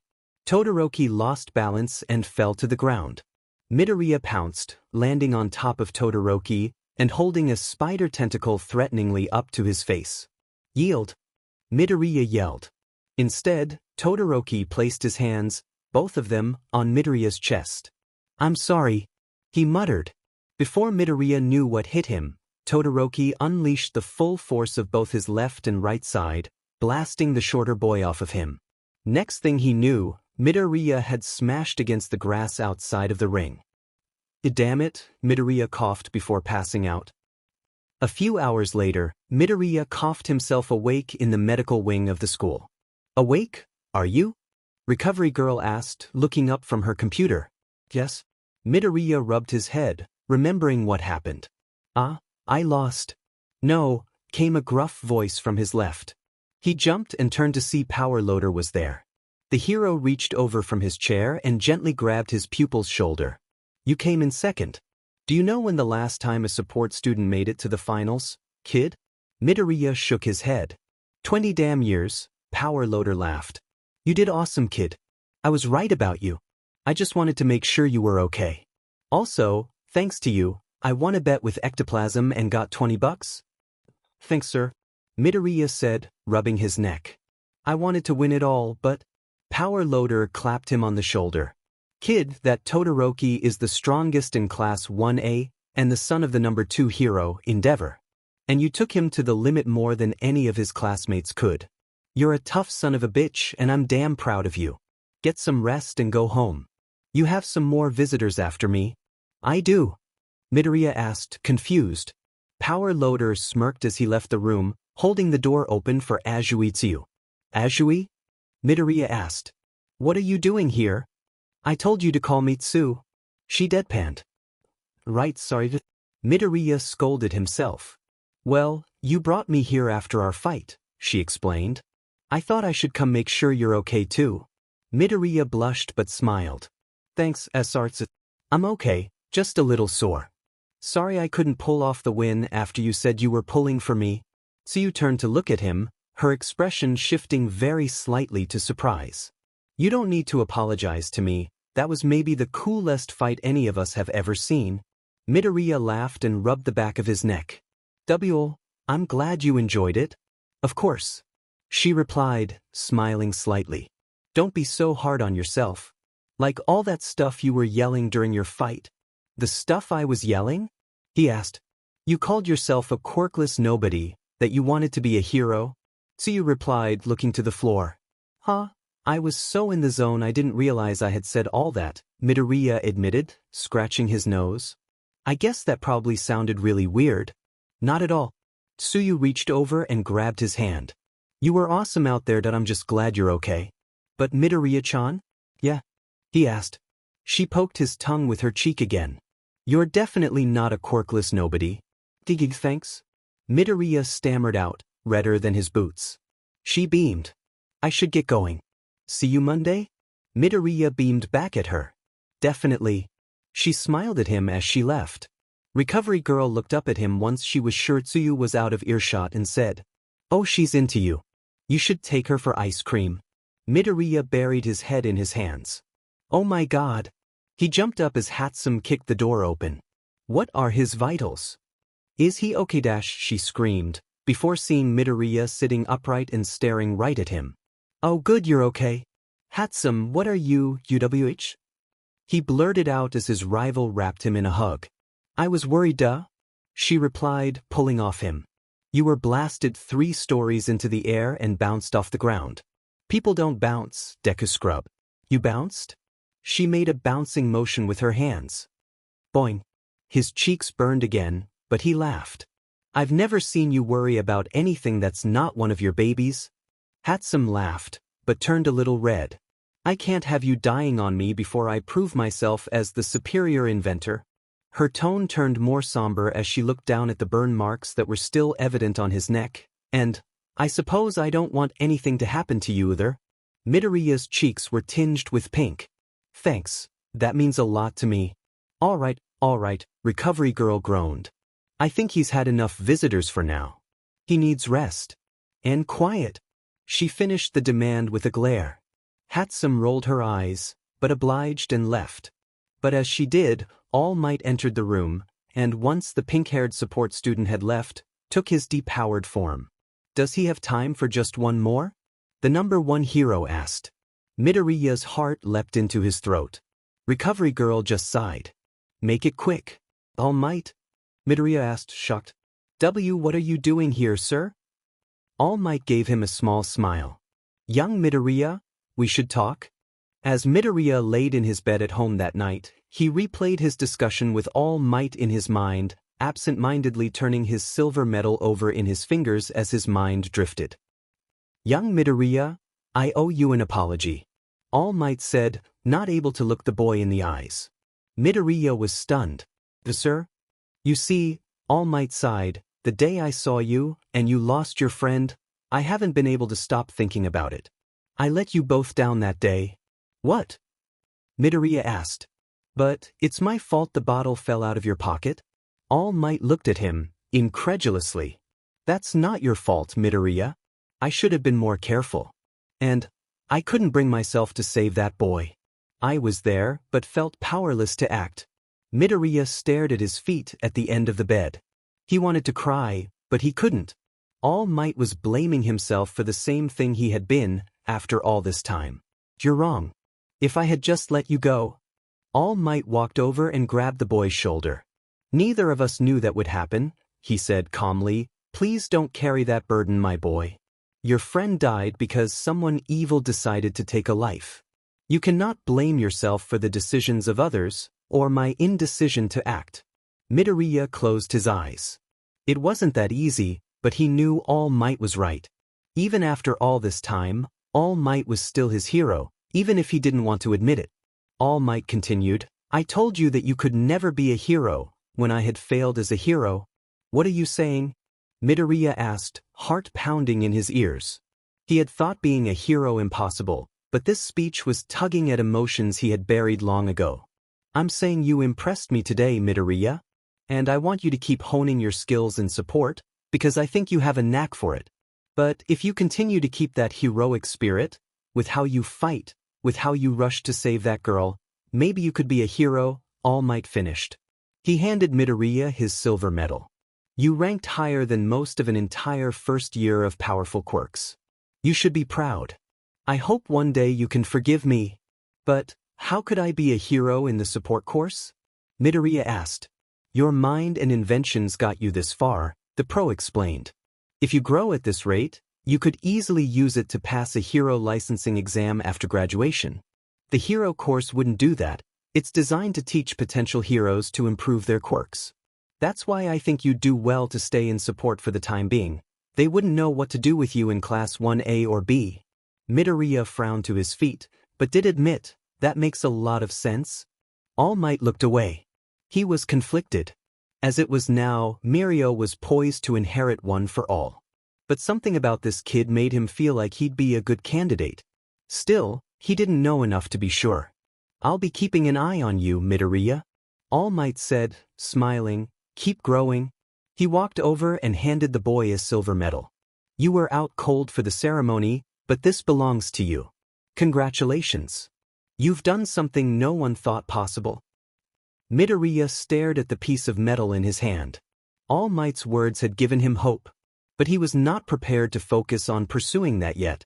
He set the metal down next to him and walked over to his desk, flicking on the lamp.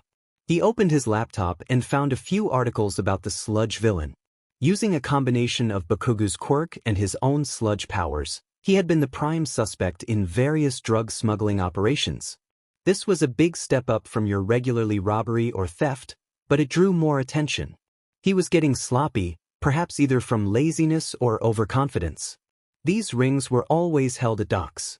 Midoriya turned to a map he had pinned to a cork board and began circling the locations of all the drug busts, looking for a pattern.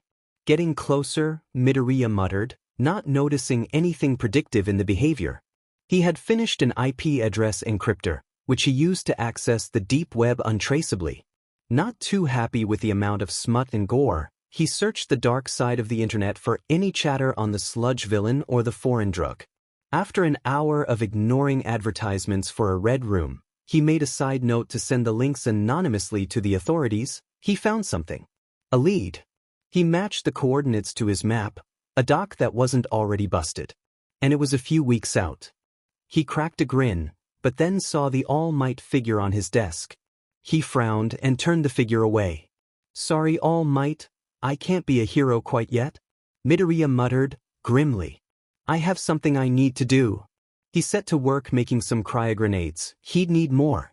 We'll need to make sure all you guys are in top shape for the party, Midoriya said, glancing at his backpack. We'll need to come out swinging. All right, you grease monkeys, Power Loader greeted on Monday morning. We had a good showing at the sports festival. And by we, I mostly mean the two madmen in the back. He gestured back to where Midoriya and Hatsum were already tinkering with some new gadgets, which means, we got internship opportunities out the ass. I'll pass out your options, you'll all be taking one. And of course, we have a few requests just for the two nut jobs in the back since they made it to the battle phase. Hatsum grinned at Midoriya. What did I tell you, Deku Scrub? I'm going to make a mint selling my tech. A mint? Just think, she was practically giddy at the thought. Soon I'll be making gear for the top 10 heroes. Midoriya couldn't help but grin at her enthusiasm. We'll see about that.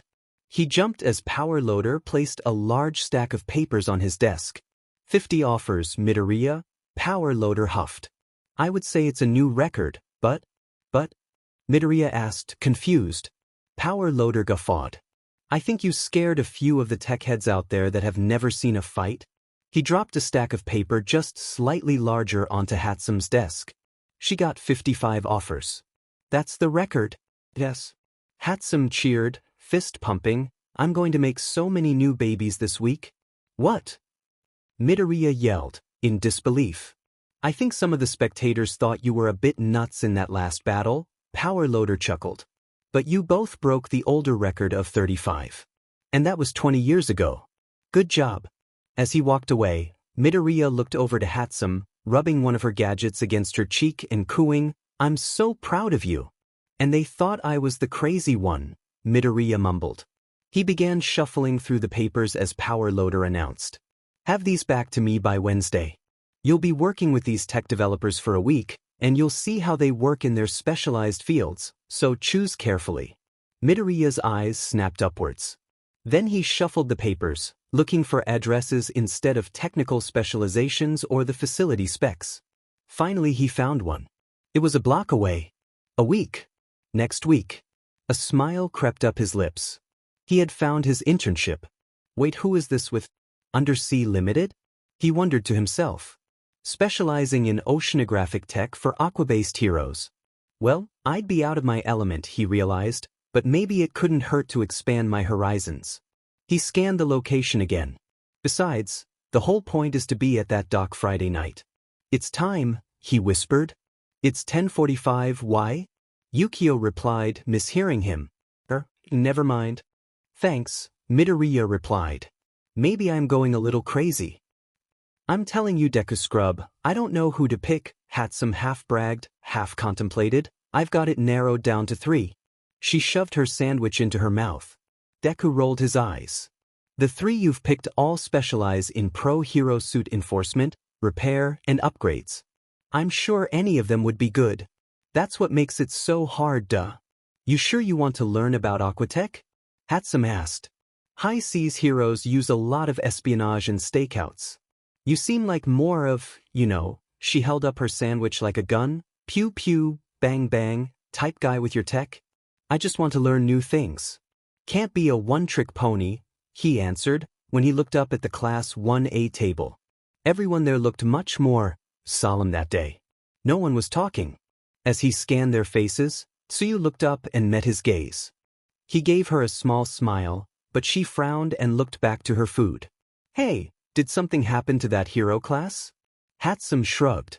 I don't keep tabs on your girlfriend, you creep. She's not Midoriya began but stopped himself. I was just wondering why they all looked so down. Hey Izuku, came a voice from his other side, making him jump. He relaxed and smiled as he saw Uraraka though. You noticed, huh? Yeah, why is everyone looking so upset? He asked. Hatsum leaned over as well, curiosity perked. Well, it's about Ida? Uraraka asked. And his brother. What about him? Hatsum and Midoriya asked in unison. Uraraka looked around to make sure no one was listening. Ida doesn't talk about it much, but his older brother is the pro hero, Ingenium, and well, you probably saw the news over the weekend. It took a second for him to realize what she meant, but when he did he looked at Hatsum and they gasped. Stain. Midoriya blurted out. Uraraka hushed. I probably shouldn't be saying this, but yeah. Stain crippled Ingenium. He's taking it pretty bad. He couldn't even pick a hero name today. Ida and Midoriya hadn't talked much, but still, Midoriya couldn't help but feel awful for the taller boy. After all, he knew what it was like to lose someone to a villain. Should I say something? Midoriya asked. I wouldn't. He seems like he wants to. Oh no. What is she doing? Uraraka screamed. Deku whipped around to see Hatsum walking over to Ida. He couldn't hear what she was saying, but she was awkwardly rubbing the back of her neck as they spoke, and Ida looked equally as uncomfortable.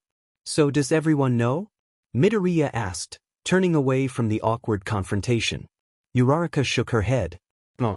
Todoroki is absent today too, and no one knows why. Between the two things, everyone is all messed up. Midoriya played with his food.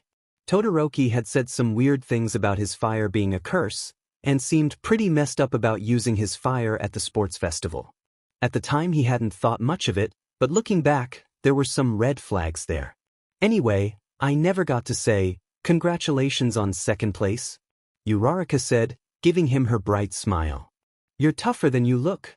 He smiled back. I certainly hope so. I'll need it for my internship. The week came and went, and Midoriya anxiously boarded the bus Monday morning with his backpack full. He had added a utility pouch on the front between the straps. The dispenser in the back was cool, but too impractical to have to reach behind him to grab the weapons from the air. A lesson well learned from the sports festival. Just need to make it through the week. Then it will be time. He thought to himself. Midoriya-chan? Came a croaky voice from a few seats down, making him jump. Peering down the aisle, he saw Tsuyu sitting alone. As it was earlier than most people would be up on a Monday, there wasn't a large crowd. She pat the seat next to her, signaling him to go over to her. Nervously, Midoriya took a deep breath and slid over to the chair next to her. Good morning, Azui. Tsuyu didn't even have to say it, she just gave him a look and Midoriya winced. Sorry. Good morning, Tsu. She gave a small chuckle. Good morning, Midoriya. What are you doing taking a bus to the docks this time of day, Karo? Oh, I have an internship with Undersea Limited, he explained. I probably don't have to tell you flamethrowers don't work underwater, Tsuyu replied, a hint of teasing in her usually monotonous voice. He smirked. So I've heard. I picked this so I could expand my horizons a little. Don't want to be a one-trick pony, you know? That's smart, the rainy season heroine replied. Uraraka said the same thing about interning with Gunhead, said she wanted to learn how to fight better. He's definitely a good person to learn where to fight from. Speaking of, where did you learn all those cool moves from? Midoriya asked. You're an awesome fighter. She beamed. A lot of hero training with All Might, and a lifetime of having to wrangle my younger siblings. My parents work all the time, so I take care of them a lot. Helps being able to snag them quickly. The perks of siblings, Midoriya laughed. I was an only child. So where are you off to so early? I work best in water, so I decided to intern with pro hero Selkie patrolling the seas in this area. Tsuyu explained, I guess you could say I decided to stay in my element. That sounds amazing. Midoriya gushed. Selkie is a legend as far as the seas goes. He's been at it for over 20 years. He'd be in the top 15 if there was more crime out there. No one trusts anyone more with their cargo and… Midoriya, you're muttering, Tsuyu pointed out. It's a bit creepy, Karo. Sorry, he apologized, blushing. I kinda get all otaku about pros. I think it's the whole no quirk thing. Tsuyu laughed, to his relief. That makes sense. I really don't think you need to do. You're quite the fighter yourself, Karo. He liked her laugh. It was like a bunch of playful ribbits. The bus came to a halt as they reached the docks, and the two UA students climbed off. I'm going to be at sea for the week, but if I'm back here at a good time, do you want to ride the bus back together Friday, Midoriya-chan? Tsuyu asked. Heat rose to Midoriya's cheeks at the frank question. It depends, but I'd like that. I think I'll be working late Friday night, so we'll see. She smiled. Well, let's hope. You're nice to talk to. Good luck, Midoriya. Why you too? As she walked off, Deku took a deep breath. Ignore the butterflies, Midoriya. You've got a hunt to finish. The week was by no means a waste of his time. Undersea tech was a level of expertise he was not accustomed to, and he picked up a few useful tidbits of knowledge. Most importantly, waterproofing his gear, which would even be helpful at keeping sludge out. Still, as he left the company Friday afternoon with high praise for his hard work and bright mind, he definitely knew that undersea tech was not where his passion lied. The only weaponry worth anything was harpoon tech, torpedoes, or people who had quirks that worked with water. Not to say it wasn't fascinating, but there were definitely times he was wondering how Hatsum was doing working on costumes for the pros. He got out of the line of sight of the building as the sun began to set, and then ducked behind an old building into an alleyway. He deployed his arm guards and used his grappling hook to propel up to the decrepit rooftop of the building, then used it to sling himself up to a taller building, continuing this pattern until he could look out at the docks. Midoriya looked at his notes. According to them, the sludge bastard would be meeting his suppliers in less than an hour. Patiently waiting, it wasn't long before Midoriya's plan was turned on its head. The police rolled up to the docks, a full squadron.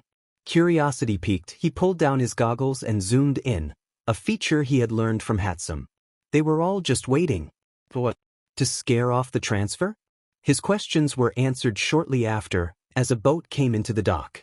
Crouching behind the ledge of the building, Midoriya zoomed in on his goggles and immediately cursed his tunnel vision. Captain Selkie and his crew were turning over drug smugglers to the authorities. Of course, he cursed. After that whole rant I went on to Tsu, I should have figured Captain Selkie would catch these drug smugglers. Cursing to himself more, he swept the area visually for any sign of the spiky blonde hair of his former childhood friend. Nothing found. He did see Tsu though, and admittedly, it did cheer him up to see Selkie pat her on the back and a bunch of the police officers shake her hand. He couldn't tell what they were saying, but it became pretty clear that Tsuyu had played a big part in helping apprehend the drug smugglers. As mad as he was about his plan getting ruined, that was pretty cool for her. An officer offered to drive the heroine home, and as she got in the car, the contraband was loaded into an armored truck. The two vehicles housing these left separately from the rest of the squad, who dispersed along with the captain. Midoriya sighed and sat down on the pavement. This whole stakeout had been a bust. Or, he thought it had, until a loud explosion, and the sound of two crashing vehicles echoed a few blocks away. Tsuyu? He worried aloud, deploying his spider legs and leaping from roof to roof until he had reached the source of the sound. Peering down onto the street from a rooftop, he gasped. It was him. The rat bastard wearing kakin as a skin suit. He had used an explosion to blow the armored truck into the police cruiser, and was taking as much of the drugs as he could fit under his arm from the back of the now destroyed car. Midoriya didn't see any of the officers, but he assumed that, at best, they were out cold from the impact.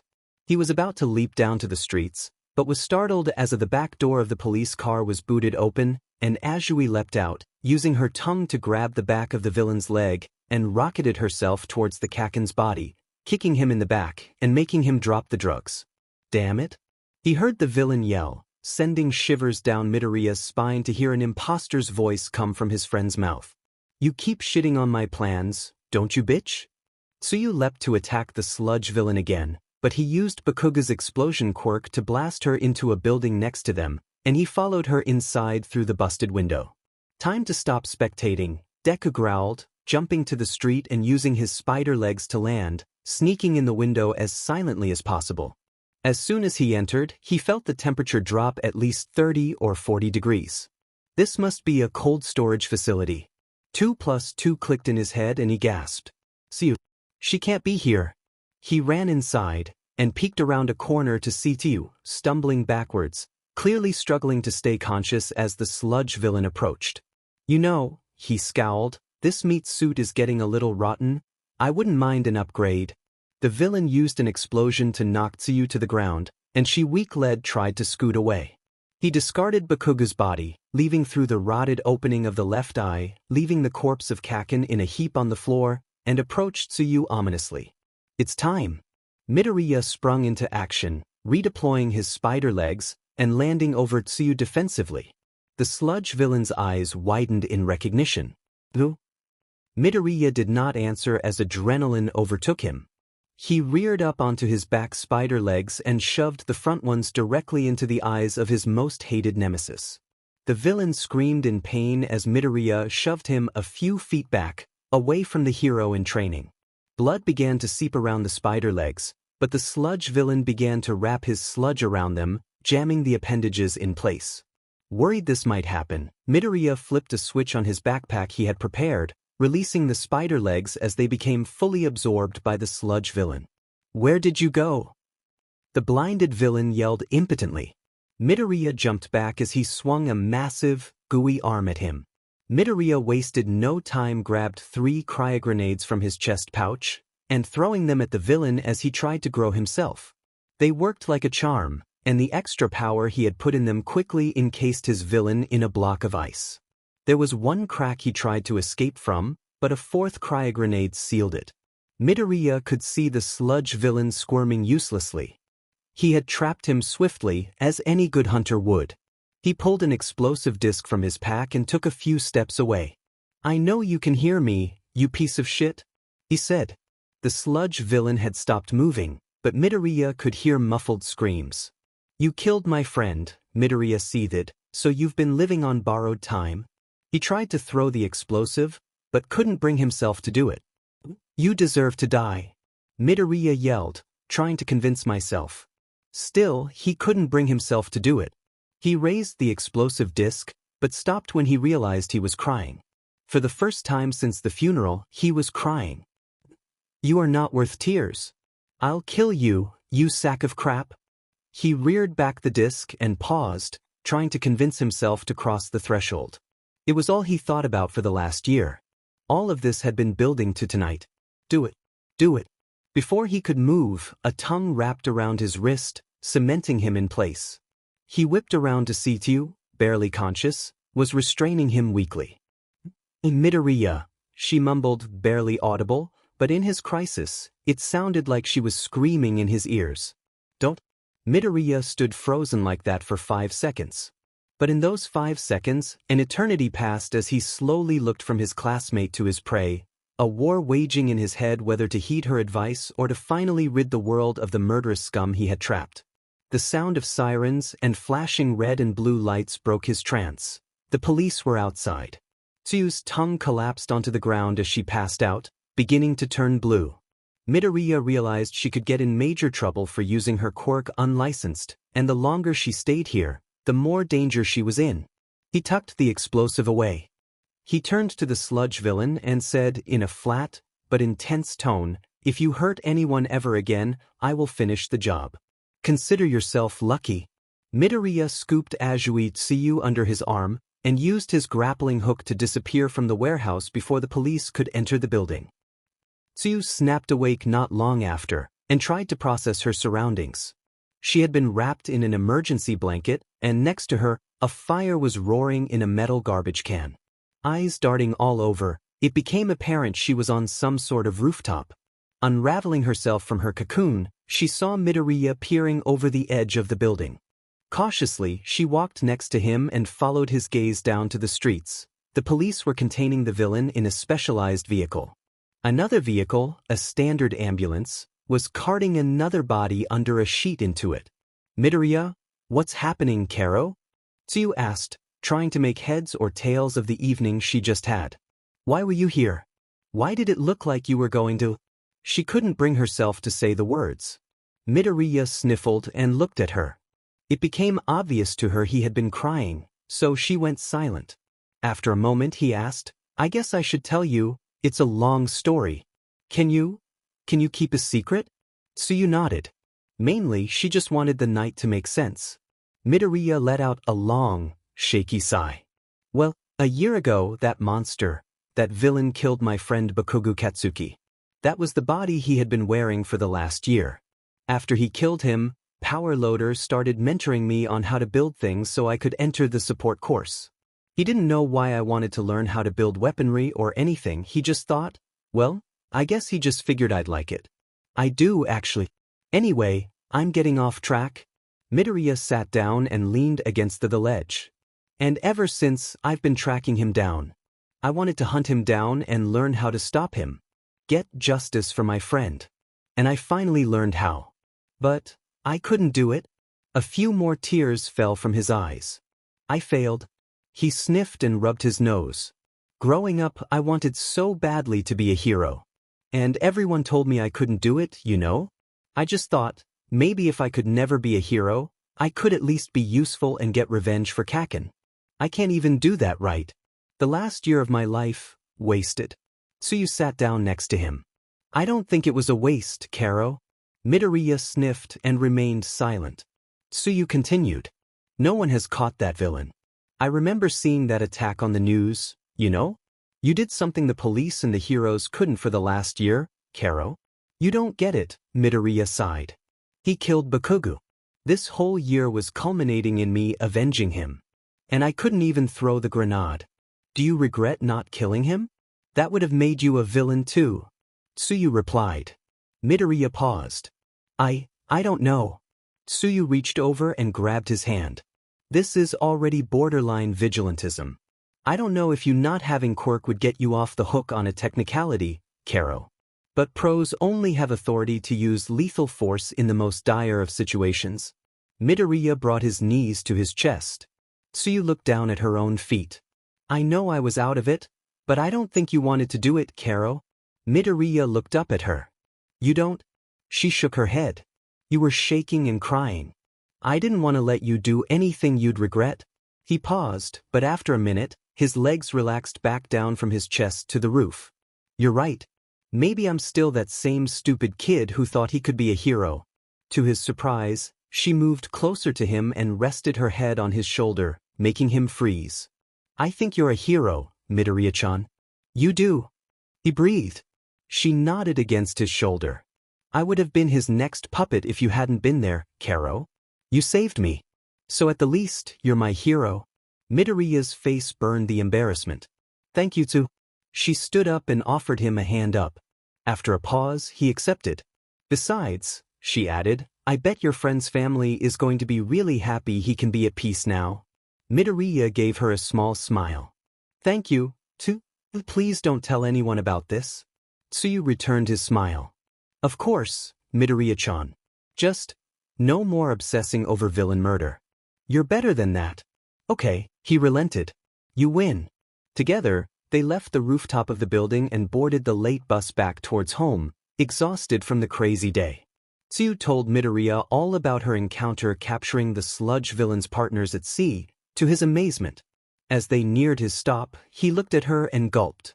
Hey, do you want to grab some ice cream tomorrow? She tilted her head at him quizzically and tapped a finger to her chin. Karo? He rubbed the back of his neck. Well, we survived a supervillain attack. I kind of figured it might be cause for celebration. She smirked to him and grabbed a pen from her arm. She wrote her phone number on his hand. Text me tomorrow and we'll meet up, Karo? He beamed as he left the bus. All right, talk to you tomorrow. That night, Midoriya kicked off his pack and collapsed onto his bed. He was exhausted, But his head was racing, emotions stirring about his heart and mind as he recapped the roller coaster of a night over and over. After an hour, he took out his phone and texted Tsuyu. "Hey, it's Midoriya. I can't sleep. Are you still up?" He was surprised to see her call him a few minutes later. He held the phone up to his ear and whispered, "Sue?"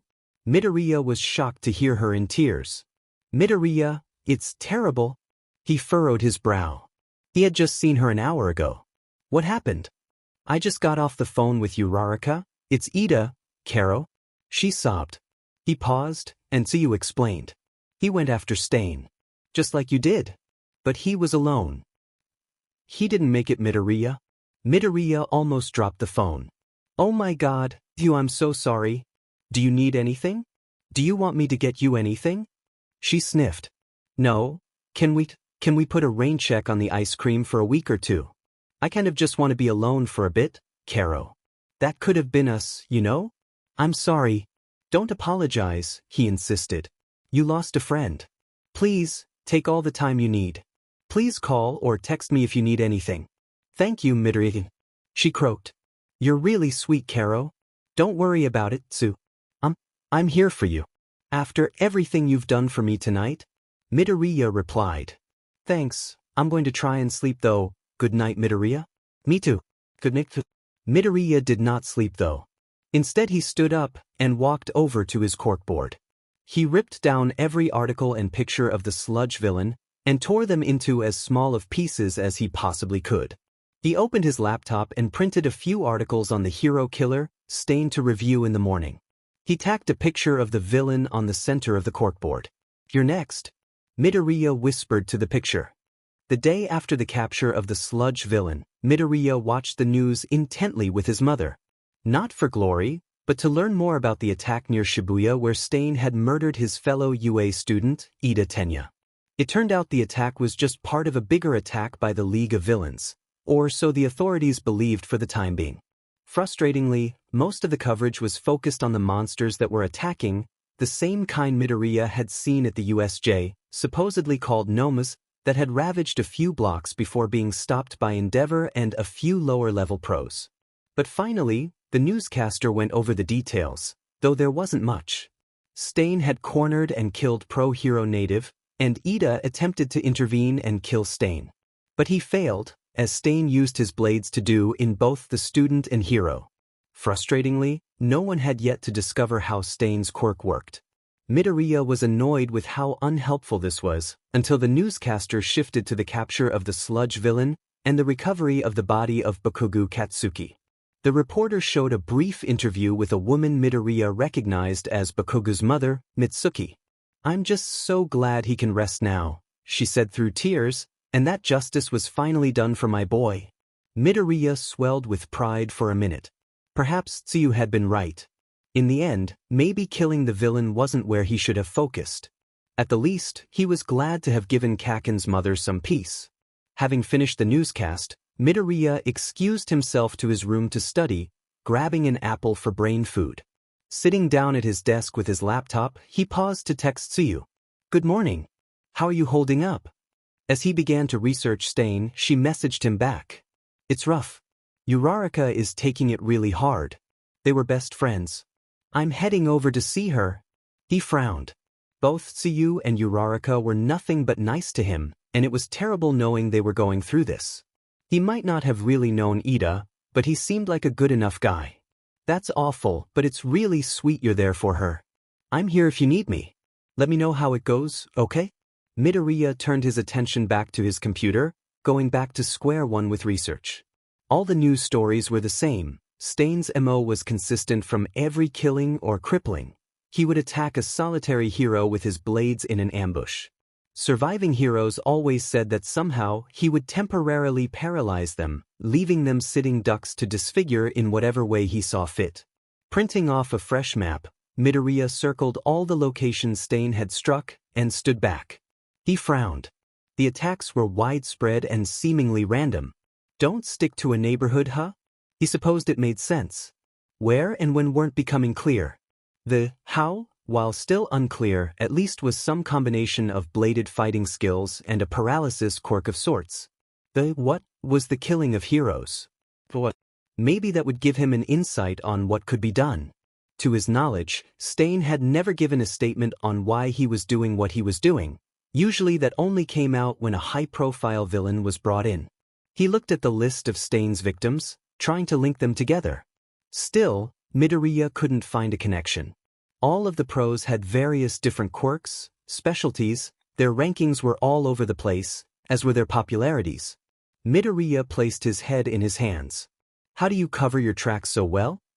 Distracted and disgruntled at his lack of success, he began repairing his spider legs, his most used tech, until a few hours had passed. He figured it was time to let his brain reset and he'll get an idea later. He grabbed his phone after a while and realized he had missed a text from Tsuyu not too long ago. Are you busy? Pausing on his repairs, he messaged back. No, what's up? There's a memorial for Ida tomorrow at the park hosted by the school. Would you mind coming with me? I don't want to go by myself. Midoriya's frustrated expression softened. He couldn't lose himself to revenge again. He promised to stop hunting down villains to murder them. He never said he wouldn't capture them. Of course I'll go with you. Tell me where and when to meet you. Thanks, Midoriya-kun. You're the best. Midoriya smiled and evaluated his scrap pile. I think a trip to the beach is in order. I won't be hunting down anyone if I'm not stocked up on ammunition. The next day, Midoriya put on his suit, checking himself over. It felt weird. He had never really had a conversation with Ida, so it felt a bit awkward to go to a memorial service for the taller boy. It was still sad, and he had wanted to try and talk to him about his quirk after internships were done, but you never know what the universe is going to throw your way. But today he was here for emotional support, which also was a role he wasn't familiar with. Still, if he could break down and reveal his backstory to Tsuyu, he would do his best for her. As he was getting ready to head out, he was surprised as his mother stopped him for a hug. I'm so glad you went with the support department, sweetie, she said, tearing up. What do you mean? Midoriya asked, hugging his mom regardless. If you were a hero, fighting villains all the time, Inko sniffed, I'd worry about you all the time. You could end up like that boy. Midoriya put on his best poker face, still terrible, but it somehow fooled his mom, trying not to let on that he had literally come face to face with a murderous villain less than 2 days ago, and hurried out the door.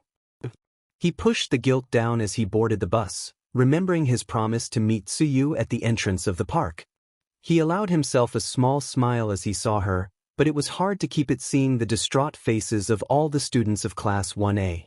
A few from Class 1B had showed up as well. As he walked over to Tsuyu, she gave him a forlorn smile. Thanks for coming, Karo. To his surprise, she hugged him. Awkwardly, he returned the embrace. Of course. I'm sorry. She looked away and sighed as her eyes teared up. It's going to be weird walking home with you, Raraka, without him. At the strain in her voice, Midoriya looked up and realized people were beginning to shuffle towards the back. Hey, I think it's starting. She nodded and walked towards the rear of the park. He didn't know what to really do in this situation, but he kept a hand on the small of her back in an effort to be comforting. At his touch, she smiled at him, so he figured it was the right thing to do. The ceremony was simple enough. The principal spoke, as did All Might, talking about the importance of being a hero even as the community is hurt, and about the type of person Ida was as a loving brother and friend. Afterwards, the crowd broke apart, some leaving, some talking to remember their fallen friend. Uraraka made her way over to the two of them and immediately threw her arms around Tsuyu. Seeing Deku, she grabbed him and pulled him into a group hug. If it wasn't a somber occasion, Midoriya would have been incredibly embarrassed. I'm glad you guys are here, she said as she buried her head between the two of them. Karo, Tsuyu replied. Of course, Midoriya added. The three of them began to walk away from the park when they heard a commotion. Waste of my time, came a gruff, familiar voice. Midoriya slowed in his tracks and craned his neck over to see the commotion. Endeavor was loudly complaining about the ceremony as Todoroki sulked behind him. Father, please, he was my friend, Todoroki said, barely audible. Midoriya noticed it was a far cry from the rebellious attitude he had seen at the sports festival. You don't have time for friends, Endeavor snorted. That's not your purpose. The way he said that left a bad taste in Midoriya's mouth, but he was pulled from his eavesdropping as Tsuyu tapped on his shoulder. "Are you okay, Midoriya-chan?" she asked. "Sorry, guess I got distracted by Todoroki and his dad," he admitted. "Can't believe he said all that." Uraraka huffed. "I can see why that guy has so many haters. For the number 2 hero, he's nothing but an asshole." Tsuyu nodded. "Really pushes what counts as a hero, Karo?" Something clicked in Midoriya's mind. "Haters? Could that be? Do you guys want to grab something to eat?" Uraraka asked sadly. "If I go home I'm just going to be sad. Karo, I wish. I have to go take care of Samidare and Satsuki." Tsuyu sighed, then once she saw Midoriya's confused face, she added, "Those are my siblings." Tsuyu and Uraraka hugged again, and this time Midoriya wasn't caught by surprise when Tsuyu embraced him as well. He noticed she still blushed a bit by it too before walking off towards the bus stop. "So what do you say, Midoriya? You hungry?" Uraraka asked shyly. At first, he was tempted to turn her down. He had an idea he wanted to research about Stain, but then he saw how melancholy Uraraka looked. He remembered earlier the other morning, remembering how good it felt to know he had given some peace to Kaken's mother.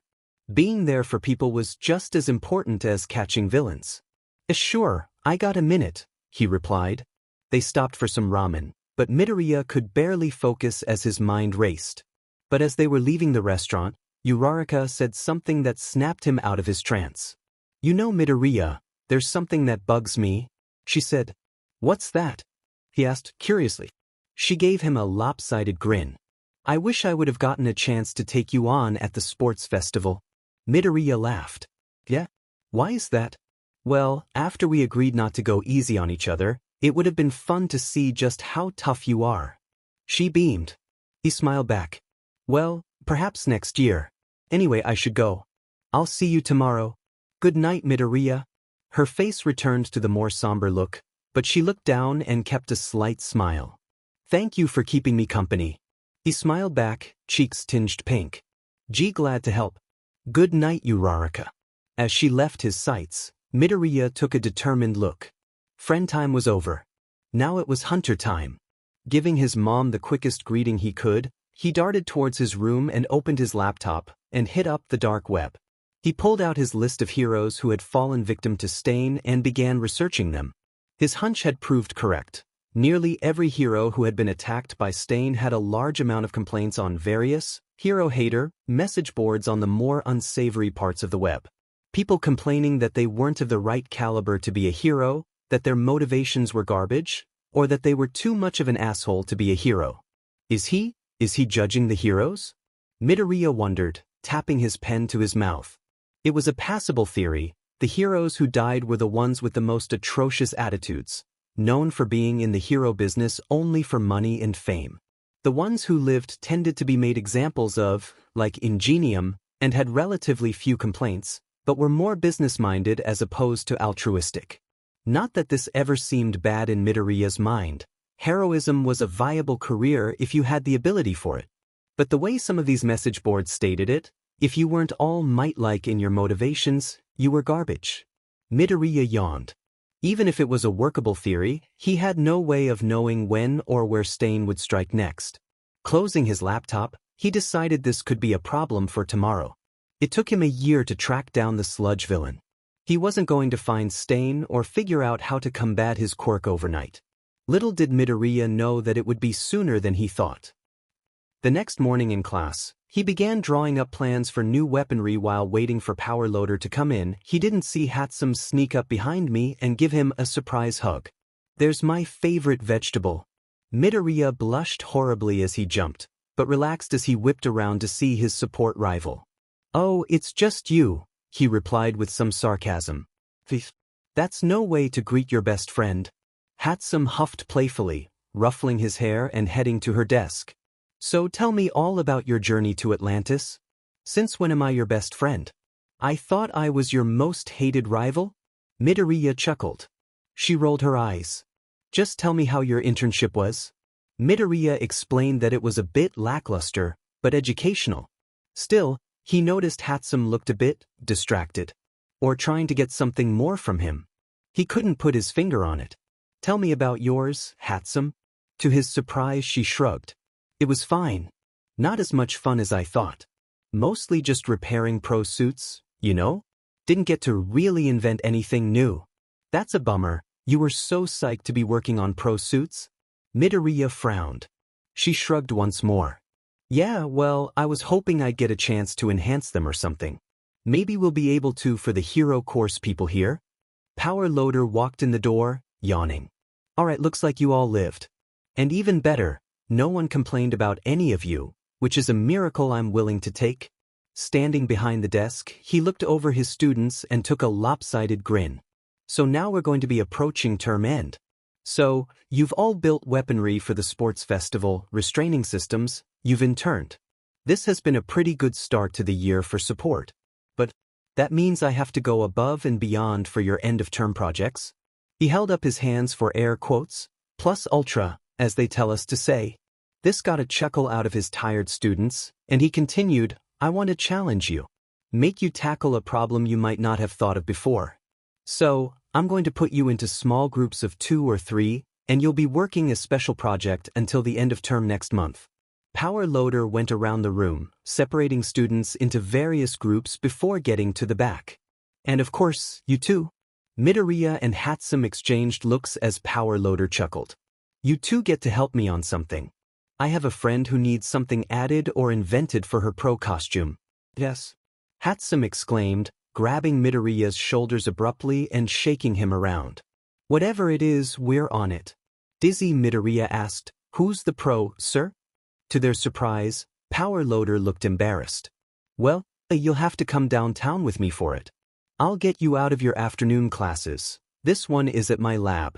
Midoriya grinned, but was interrupted as Hatsum began shaking him again. We're going to a pro lab for a secret inventing project. Sure. Power Loader groaned. You don't even know what secret means, you pink-headed idiot. The project itself was unexpected. You want us to build boots for Mount Lady? Midoriya asked, unsure. This was a much better reaction than Hatsum, who looked utterly deflated. Hey, have you seen the feet of my costume? Lady huffed, holding up her foot to them. This is thin fabric. I feel everything I step on. It hurts. Power Loader said, trying to keep a straight face. The problem is, there is no material that can be used to stretch and shrink with her costume on the fly. That's what I want you two to research for your term project. Today, you're going to take her measurements in normal and giant form and start your work. Grab your stuff and meet us outside. As Power Loader and Mount Lady conversed and left Power Loader's support lab, Midoriya and Hatsum looked to each other. This is kind of a letdown. Hatsum grumbled. Yeah, Midoriya replied, but I guess that's what a lot of support is. Some of the things the pros need is mundane, you know? Compression sleeves, impact absorbers and dampers. I guess. I like the stuff you and I make, Deku Scrub. Hatsum sighed, grabbing her tool belt and measuring tape as Midoriya grabbed his. Well, maybe we can rig some secret lasers on these boots, Midoriya joked. But yeah, the stuff we made for the sports festival was so much more fun. And practical? Hatsum asked, almost suspiciously.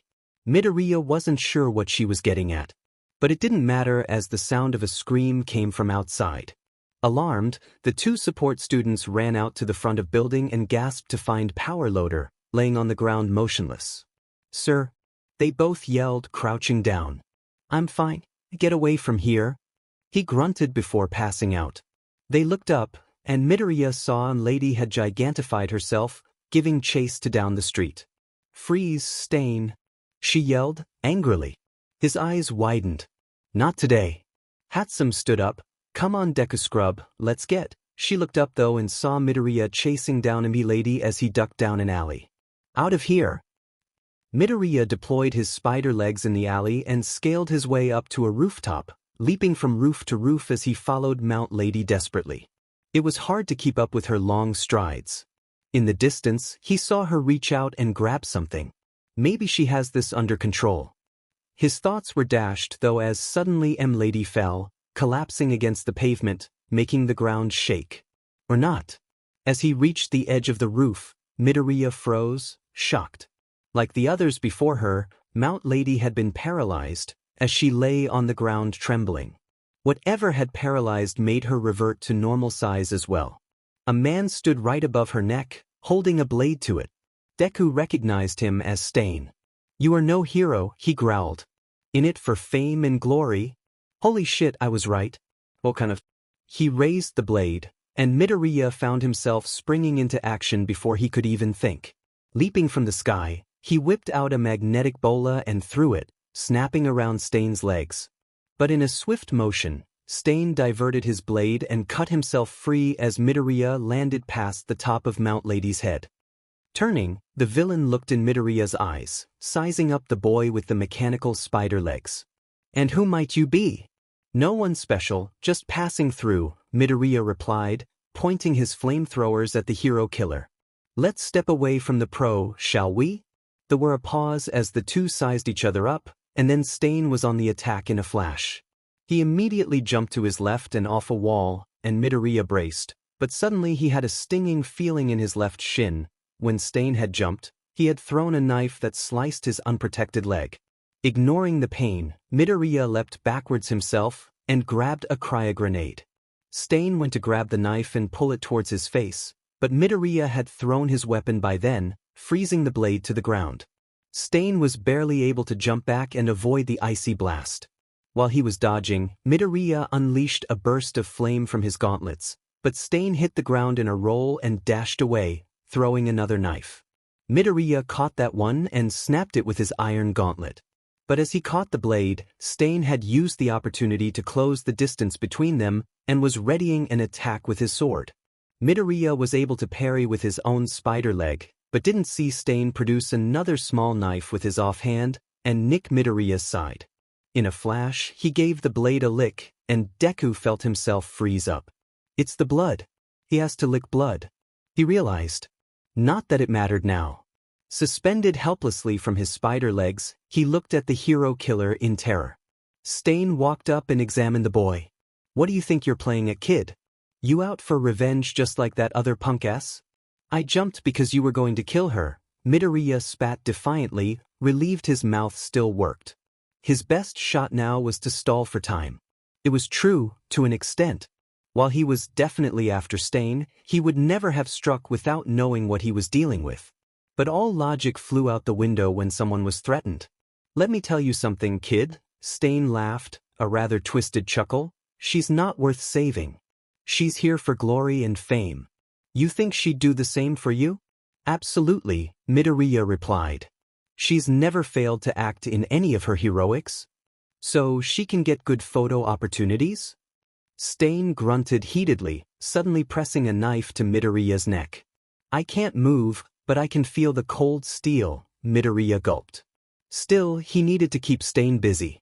Heroics in pursuit of fame and money are still heroics. If the means are just, and the end hurts no one, it's still a positive gain for the community. Stain laughed and stepped away. "Oh kid, that's where you're wrong." He turned and pointed to Mount Lady. "You glorify selfish pricks like her, or that shitwad Endeavor, you get more glory hounds. You get more fake heroes. They don't care about making the world a better place. Their kind breeds more false idols. You don't get a better world by killing heroes either," Midoriya retorted. "That makes it easier for the villains to succeed. And then better heroes will have to rise up and take their place." Stain yelled. "It's evolution in practice? But how many innocents die in the meantime?" Midoriya asked. "How many have to be sacrificed until the hero scene looks the way you want it?" Stain approached him again with his sword drawn. "It's a necessary number. They are part of the greater good." But before Stain could strike, the sound of sirens filled the alley, along with red and blue flashing lights. He looked away just long enough for a smoke bomb to hit the ground, blinding both Stain and Midoriya. Midoriya could feel someone grab him and suddenly he was lifted from the ground. He was momentarily blinded by the bright sunlight as he left the smoke, and then saw Hatsum had grabbed onto him and was wearing her boost boots. They landed on a roof and rolled across the concrete, until they stopped with her on top of him. From below, they could hear police clattering across the alley, yelling, "Where did he go?" Stain had fled in the confusion. She pulled off of him and looked him in the eyes. Midoriya gulped as Hatsum looked him over. But he wasn't expecting her to do what she did next. It was you, wasn't it? She asked, disheartened. You're the one who caught the sludge guy, aren't you? Oh shit, Midoriya thought. Hatsum stared down at the green-haired boy she had just saved. He had frozen up at her question. Midoriya's mind raced as he looked up at her. There was a pleading in her eyes that he couldn't bring himself to lie to. She was the first friend he had made at UA, and had literally just pulled him from the jaws of death. How did you know? He asked, defeated. Hatsum frowned, and dug into her pocket, pulling out her cell phone. The screen showed photos from a news report of the capture of the sludge villain. He was captured by being encased in ice. There are no ice heroes operating in that area. You were in that area. Not only that, she zoomed in the photos to where Midoriya had landed after jumping off of the building, revealing 4 points in the ground where a triad formation of claw marks were embedded in the cement. These match your little spider things there. Midoriya had to stop himself from marveling at her investigative skills, but cursed under his breath. It was me. Why? Hatsum asked, confused. The look on her usually confident and happy face just seems out of place, twisting the feeling of guilt in Midoriya's gut even further. He shifted uncomfortably. Hatsum, this is a long story and not a lot of people know. She looked hurt to his surprise. Don't you trust me? We've built stuff together. Midoriya furrowed his brow in confusion, and she looked away before adding. I've never built anything with anyone besides you. I don't trust just anyone with my babies, Deku scrub. He never really considered this, and his heart sank to realize how casually he had viewed their friendship. No, I trust you, just, all right I can tell you. Midoriya cleared his throat and closed his eyes. So, growing up I had a friend, Bakugo Katsuki. When we hit 4, he kind of became this cocky guy because he had a powerful quirk. He would tease me about being quirkless, but I still always looked up to him. Why? Hatsum asked. Midoriya shrugged. He was the most powerful person I knew. Being quirkless, I actually grew up wanting nothing more than to be like All Might. To be a hero, a protector. But Bakugo was so much closer than any hero. And he was so strong. To me, he was victory. Until that sludge villain showed up. I knew the name sounded familiar. Hatsum interrupted with a grimace. He's the one who died. Right? Midoriya sighed. But before that attack, All Might saved me from the same villain. It seemed like a dream come true, but, Hatsum echoed. He told me I could never be a hero, Midoriya replied. During that, the villain escaped. Hatsum blanched. That's a day that would kick anyone's ass. It was the worst day of my life. I lost everything that day. I looked out the window and thought about, ooh. Midoriya didn't get a chance to finish that sentence before Hatsum slapped him. What was that for? Hatsum glared. You don't get to think things like that. You're too important to me. You're going to live or I'll kill you. Midoriya's face softened. I don't just, that one time. Anyway, Power Loader was at the funeral and found this dorky notebook I've been keeping since I was little about heroes' quirks. Said I had a good mind for analyzing and inventing, and he mentored me for months on how to build things. You mean you haven't been doing this your whole life? She asked. You're so good though. He laughed a bit. No, just the last year or so. Anyway, the whole time, I was planning on using what I built to avenge my friend. And when I finally caught him, I almost did, but Tsuyu was there and stopped me. That was the night Ida died. And I was at the memorial yesterday. Everyone was so sad. I decided to take what I learned and do it again. Hatsum looked stern, glaring down at the boy. So you decided to just charge off after Stain when he showed up and get yourself killed, you dumbass? Well you know, Midoriya replied, scratching his nose awkwardly. I just saw him attack him lady and kind of just stopped thinking. Hatsum, to his surprise, just leaned down and hugged him. You idiot, you still want to be a hero, don't you? Midoriya returned her hug, slowly. I don't know. But he paused and the two pulled apart, so Midoriya continued, I want to catch him. He killed Ida, and took a friend away from Tsuyu and Uraraka. Like what happened with you? She asked quietly. Midoriya nodded. Hatsum groaned, but let out a rueful laugh and smiled. Well, that does it. That does what? Midoriya asked, squinting. She rolled her eyes and grinned broadly. I'm not even going to bother trying to talk you out of it, because you're a bull-headed idiot, so I'll just have to help you and make sure you don't go getting killed. That was definitely not where he thought his pink-haired friend was going. What? Her expression softened a bit. You're the only person who gets my passion for inventing. Even if you're not nearly as experienced. I can't go letting you die on me. Let me help. We can make better tech together. Besides, her broad grin returned, I want to make gear for heroes. Might as well start with my little nerdy hero in training Deku Scrub. You're stuck with me now. Midoriya laughed. You know, my friend called me Deku a lot. I was kind of thinking of using it as a code name. Then you started calling me that? Well, it's settled. We're partners. Let's make babies together and stop some bad guys. Hatsum beamed. Midoriya's face burned as he covered his face with his hands. That's not something you should say while lying on me. Also, can you get off? This is starting to hurt. Hatsum had completely forgotten she was laying on top of him from her rescue, and for one of the first times since it had met her, she blushed slightly. Yeah, that makes sense. She stood up and offered him a hand, pulling him to his feet. We should get back to Power Loader, make sure he and the giant lady are safe. Midoriya nodded. Right. Let's tell him we ran and hid somewhere, deal? Deal. She laughed. Using their gear, they went over a few rooftops, away from where the police were scouting, and descended into an alley.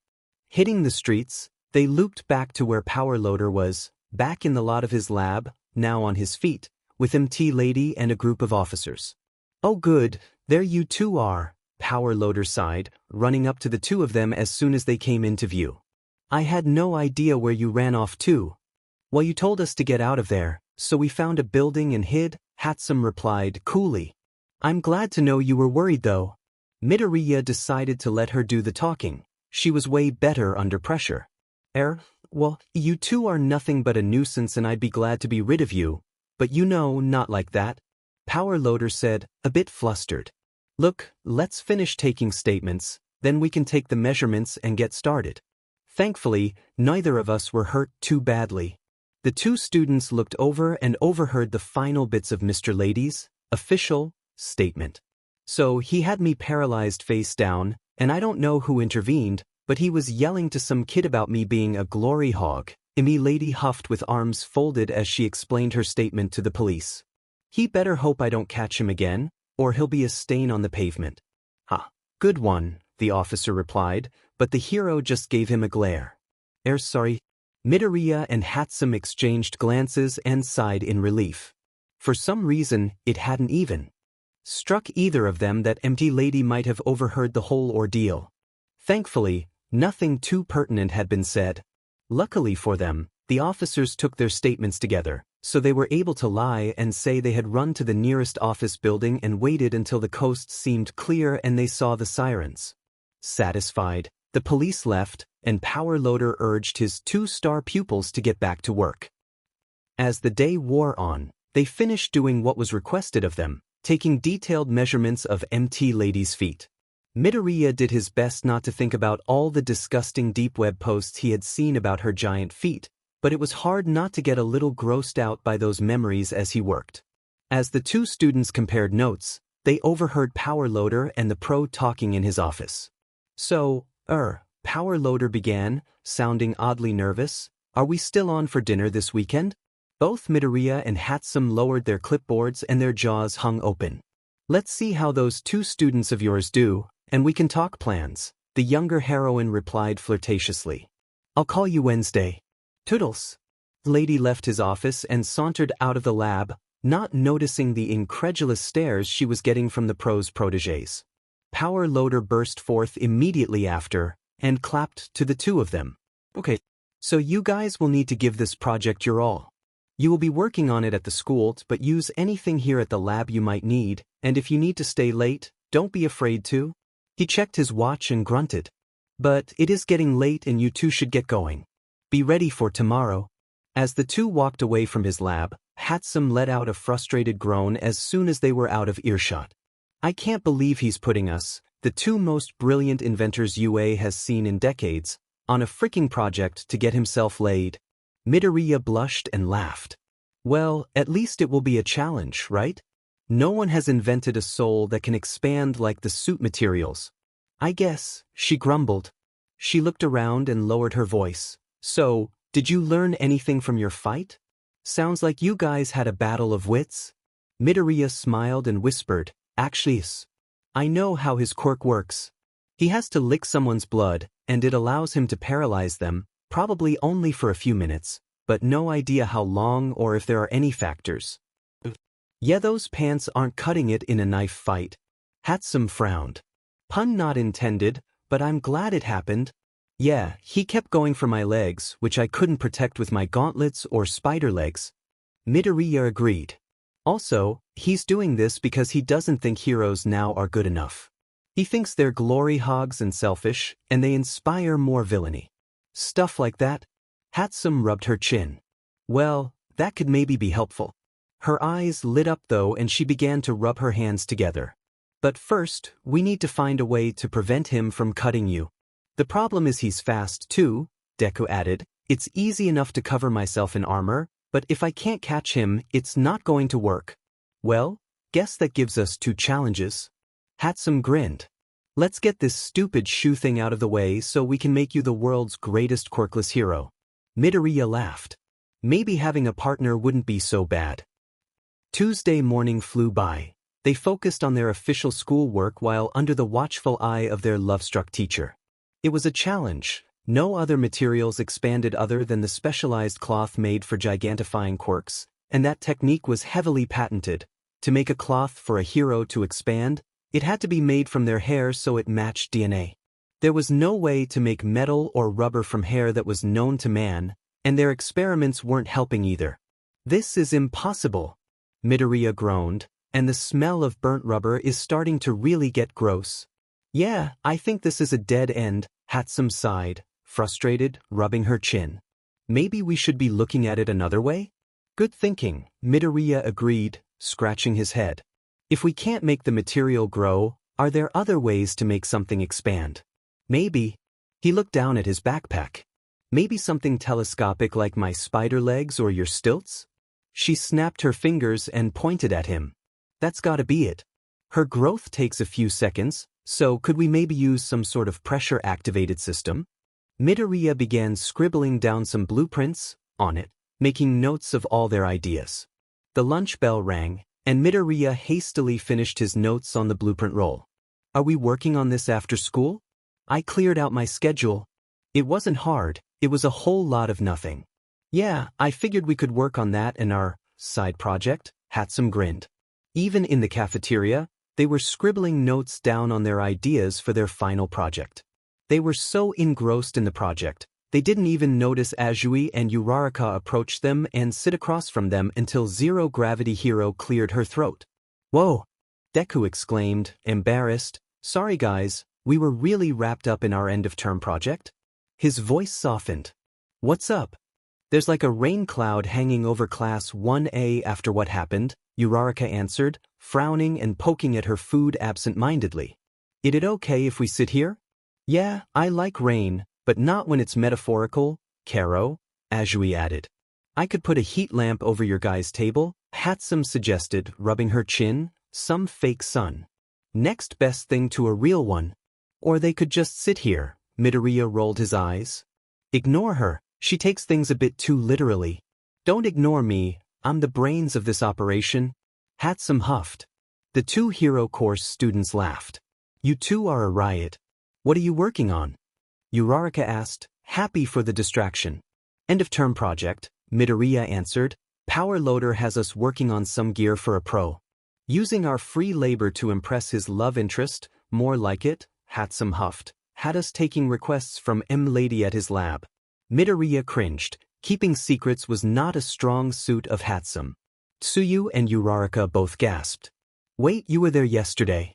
That's when Stain attacked, wasn't it? Tsuyu questioned. Hatsum seemed to realize her error just in time to catch a death glare from Deku. Yeah. We were in the lab though when it all went down, thankfully. She answered, trying to make the save. Running with her story, Midoriya nodded. He didn't seem to know we were there when it all went down. Still, he was catching a very quizzical gaze from Azui, and he knew she'd have questions for him later. So what's your guys' end-of-term assignment? Midoriya asked, hoping to change the subject for the time being. Someone heard we would be fighting robots again, but I think there might be a surprise instead, Karo, Azui replied. You guys aren't making some secret project for fighting us heroes, are you? Uraraka asked with a wink. Like a mega zero pointer? A negative pointer? I wish, Hatsum laughed. The bell rang for afternoon classes, ushering the students to make their way back to the calls. As they were leaving, Midoriya was stopped by Azui as Uraraka and Hatsum walked on ahead. Midoriya-chan, she said quietly. I heard about that attack. Someone intervened and stopped MT Lady from getting killed, the news was saying. Midoriya couldn't bring himself to lie to her as she gave him her inquisitive gaze. It was me. He winced at the look of betrayal that washed over her large eyes as she whispered, Midoriya, you said you weren't going to hunt anyone down anymore. I said I wouldn't kill anyone, and I wasn't planning on running into him. Honest. He replied quickly, we were in the lab when he attacked Power Loader and Empty Lady. And when he was about to kill her, I kind of just stopped thinking and jumped in there to stop him. I guess that's understandable, she conceded, though still looking none too pleased with him. You're not planning to go after him, are you, Karo? He looked away. I am. She scowled. Karo Midoriya, going after a villain while unlicensed makes you just as bad. Why would you risk your life to do something that dash? Be because I saw how much he hurt you. He answered shakily. Azui paused and turned a deep crimson. Karo. Midoriya rubbed the back of his neck. You really saved me there that night, Tsu. You stopped me from crossing the line. And then hearing how heartbroken you were when Ida died, and seeing how upset you were at his memorial, I couldn't let that go. I want to be a hero. I don't want people to lose loved ones like you and I did. I'm going to stop staying. Azui studied him. It made him uncomfortable after a few moments, and he realized she was still not sure what to say. Finally, she croaked, we need to get to class. W8. He said, but she was already walking away. We can talk later, Karo? She replied, not looking back. As she left his sight, he slapped his forehead. I'm such an idiot. She probably thinks I'm some kind of stalker creep. He walked to class, just barely making it to his seat before Present Mike showed up. It was hard to focus though, he just kept seeing that hurt look on Seu's face. After school, he and Hatsum worked into the evening in the support lab at school. Sounds like you and Froggy are having a lover's tiff, Hatsum joked as they finished their prototype soul for Mr. Lady. Hardy har. Midoriya sighed. I do feel bad though. I mean she has a point, what we're doing could get us in big trouble. Well, sometimes even heroes have to ask themselves whether they should be lawful or good. They aren't always the same, Hatsum shrugged. Gotta figure out what matters more to you, Midoriya. That's surprisingly deep for you, Hatsum. Midoriya replied, what do you think? Oh, that's why I'm not interested in being a hero. I'd rather just be rich and successful building my babies. I'll leave the moral dilemmas to you. Hatsum answered, finished with a very tiny screw. That sounds more like you. Midoriya deadpanned. How goes the soul? Should be ready for testing tomorrow, she gloated, clapping, which brings us to Project 2, Stain Removal. Oh, good name. Midoriya laughed. Thanks. Hatsum beamed. Think of anything? Actually, yeah, from my fight with the sludge villain and watching Uraraka's fight with Mineta. He replied, pulling out a small sphere, similar to his ice and incendiary explosives. This is a glue grenade. Hatsum inspected it closely. What's the specs on it? If I hit him with it, it explodes into a wad of high-strength, thick adhesive, and then hardens quickly when exposed to the air. Won't be able to cut his way out of that. Midoriya answered, a hint of pride coming through.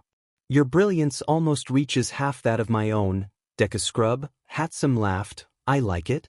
Have you tested it? Midoriya nodded. Was stuck to my doorknob for like an hour last night. Don't ask. She snorted. Sounds about right.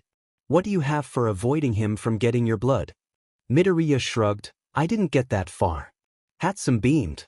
That's why you need me watching your back, Deku Scrub. See all these little steel panels we've been using? It gave me an idea. What's that? Well, you've already got bigger panels going down your arms, just bigger. We use these little ones to make armor going down the rest of you. The panels are small enough you'll be able to move like chainmail. Hatsum explained. How long do you think that will take? Deku replied. Sounds like it could work. Probably a while. She replied. Suddenly, without warning, she grabbed some cloth measuring tape and began grabbing him all over. What are you doing? Midoriya shouted. How are we going to build you telescopic armor for you if I don't know your measurements? Hatsum asked. Duh. As logical as it was, her measuring the diameter of his thighs made him tremble nervously. Sure. I just don't want Stain killing anyone in the meantime. Hatsum paused. Any ideas on what we should do? Midoriya thought, rubbing his chin. Well, he hates fake heroes. There's got to be something we could do for that. Hatsum and Midoriya's eyes met and they both widened in sync. That's it. They yelled in unison. We need to make me a mask. Midoriya exclaimed, grabbing some supplies from the back of the room. Might as well make it a full helmet, Hatsum suggested. And the two worked into the night, until Midoriya got a rather angry phone call from his mother, wondering when he'd come home. Hatsum giggled as he hung up, red-faced. You go on ahead, Hatsum assured him. I'll be done soon. All right. Good night, Hatsum. Midoriya smiled. And thanks for all your help. Don't get mushy on me, Deku Scrub, Hatsum replied, grinning. Sweet dreams. As Midoriya began walking home, his phone buzzed. He saw it was a text from Azui. Are you busy? No, just heading home, he replied. I'm sorry for freaking out on you, Midoriya-chan. I just don't want you to get hurt. Midoriya frowned. He didn't want to worry her, by any means. I promise I won't do anything reckless anymore. Don't lie to me. Midoriya sighed as he boarded the bus back home. Yeah. I'm still going after Stain. I'm sorry. I still think it's a bad idea. But I know I can't talk you out of it. I just don't to lose you, like I lost Ida, or you lost your friend. You won't? You better mean that, Midoriya. You still owe me ice cream. Midoriya smiled. Maybe he hadn't screwed up too badly. The next morning, Midoriya got to school early, as he promised Hatsum. He opened the lab door and saw she was already there. Hey, Deku Scrub. She waved, and Midoriya noticed she was in the same tank top as yesterday, and there were dark circles under her eyes. Hatsum, did you go home last night? He asked, concerned. What time is it? She asked. She pulled out her phone and laughed. Guess I pulled an all-nighter. Oops. You nutcase, that's really bad for you. Midoriya scolded. Isn't your family worried? Hatsum ignored him and held up her finished helmet. Tada! I modeled it after your doodles from your hero notebook. Midoriya blushed. She had caught him making notes in his hero notebook, and she had done a good job making a green helmet, with ears on top to mimic All Might's hair. I didn't realize you had seen that. Zoom quirk, Deku Scrub. She replied, pointing to the crosshairs in her eyes. I see, Yurith Haye. She giggled. The lack of sleep was making her a bit loopy. Loopier than usual. That's creepy, Midoriya replied, putting the helmet on. It was just the right size, and the visor hid his eyes while allowing all the same functions his goggles had. Heat vision, shaders, zoom, they were loaded. This is awesome though. Should we get Stain's attention tonight? Yes. Hatsum cheered. Why do you think I powered through all night to finish this for you? Midoriya beamed. Thanks, Hatsum. I'm really glad I have your help. And I'm glad to make such cool babies. Now let's get to class before Power Loader finds an excuse to expel me. Hatsum replied. Midoriya was so excited to begin phase 2 of their plan, he didn't even mind when Hatsum fell asleep on his shoulder during their afternoon classes later that day. She had earned it. Hiroki Taichi was a thug. Worse than that, he was a murderer in a red room, and he took great joy in making innocent women suffer for whatever perverted deep web lurkers got off on it. As he set up his webcam, he spoke to his viewers. Greetings, dark web faithfuls. Sorry for the long delay. Hope you're all ready for a little fun. He pointed to the camera at the woman bound and gagged against a chair in the middle of the room. Honestly, he couldn't remember her name, and it didn't matter. He slowly walked behind her and removed the blindfold and gag. Immediately, she looked around and began screaming. Hiroki rolled his eyes and slapped her across the face, hard. "Oh, shut up. Let's see who wants to play with you today." He walked over to the side of the room and unfurled his tool belt of knives. But as he began rubbing them together, making a terrifying sharpening sound, he heard a tapping on the other side of the wall. What?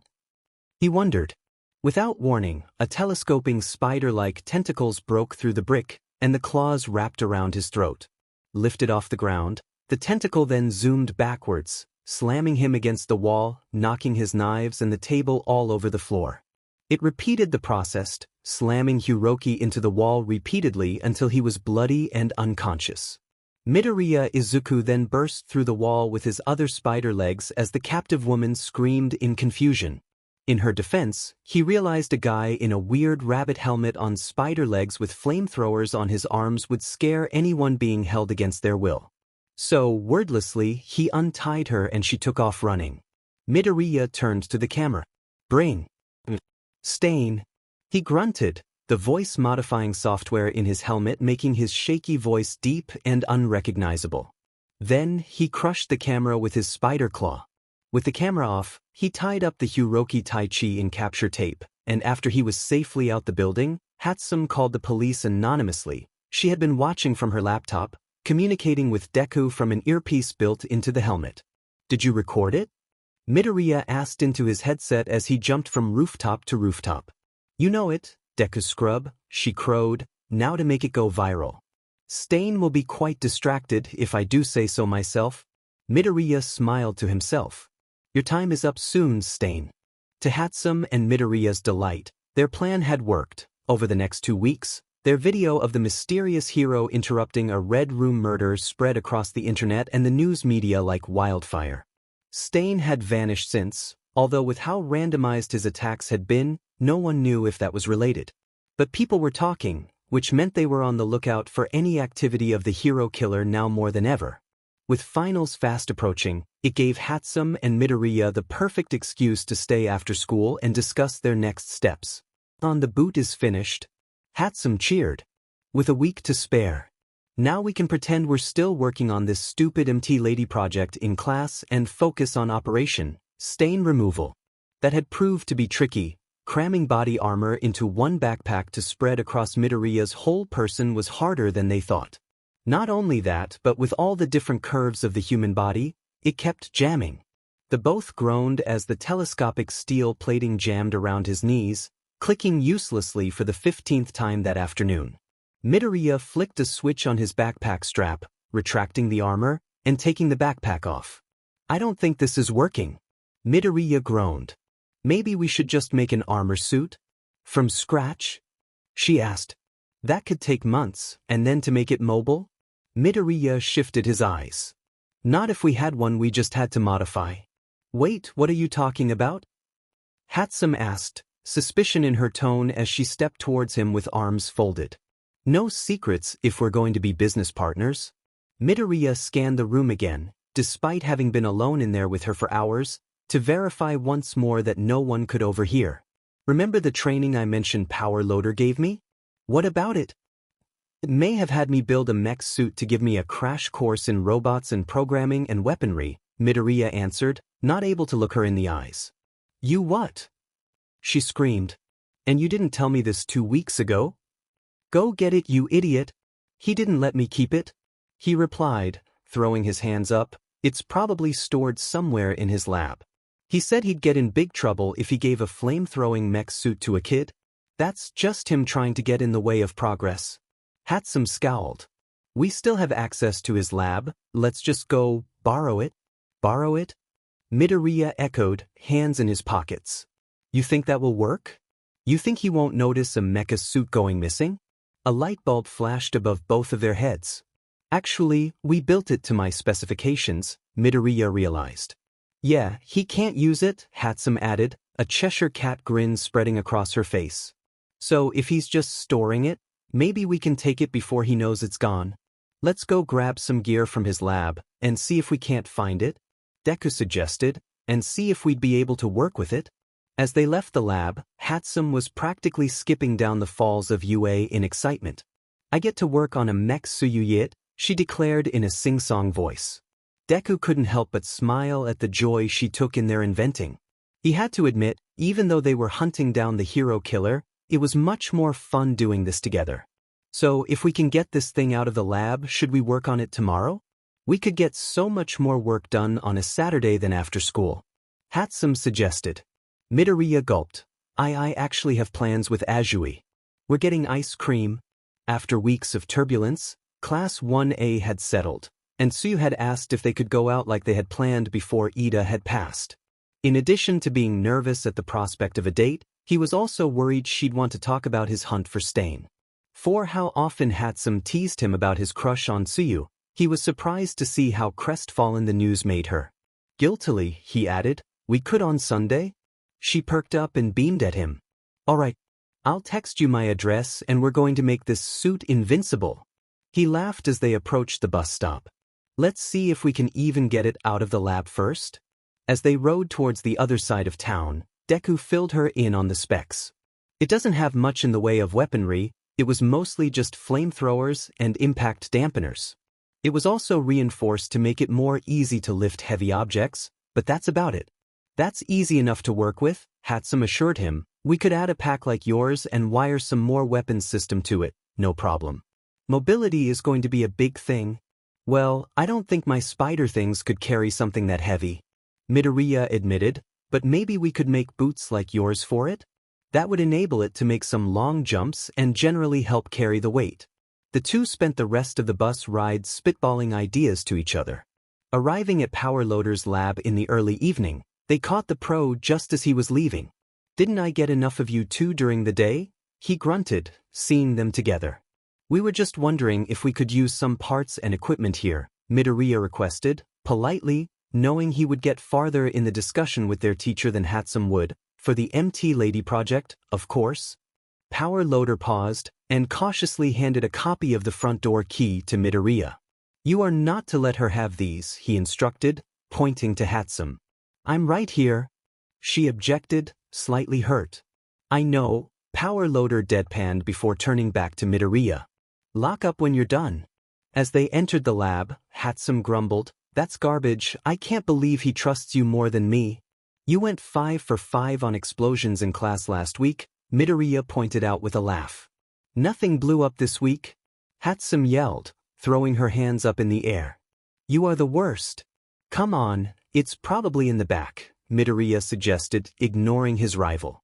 "The worst," she repeated, following him.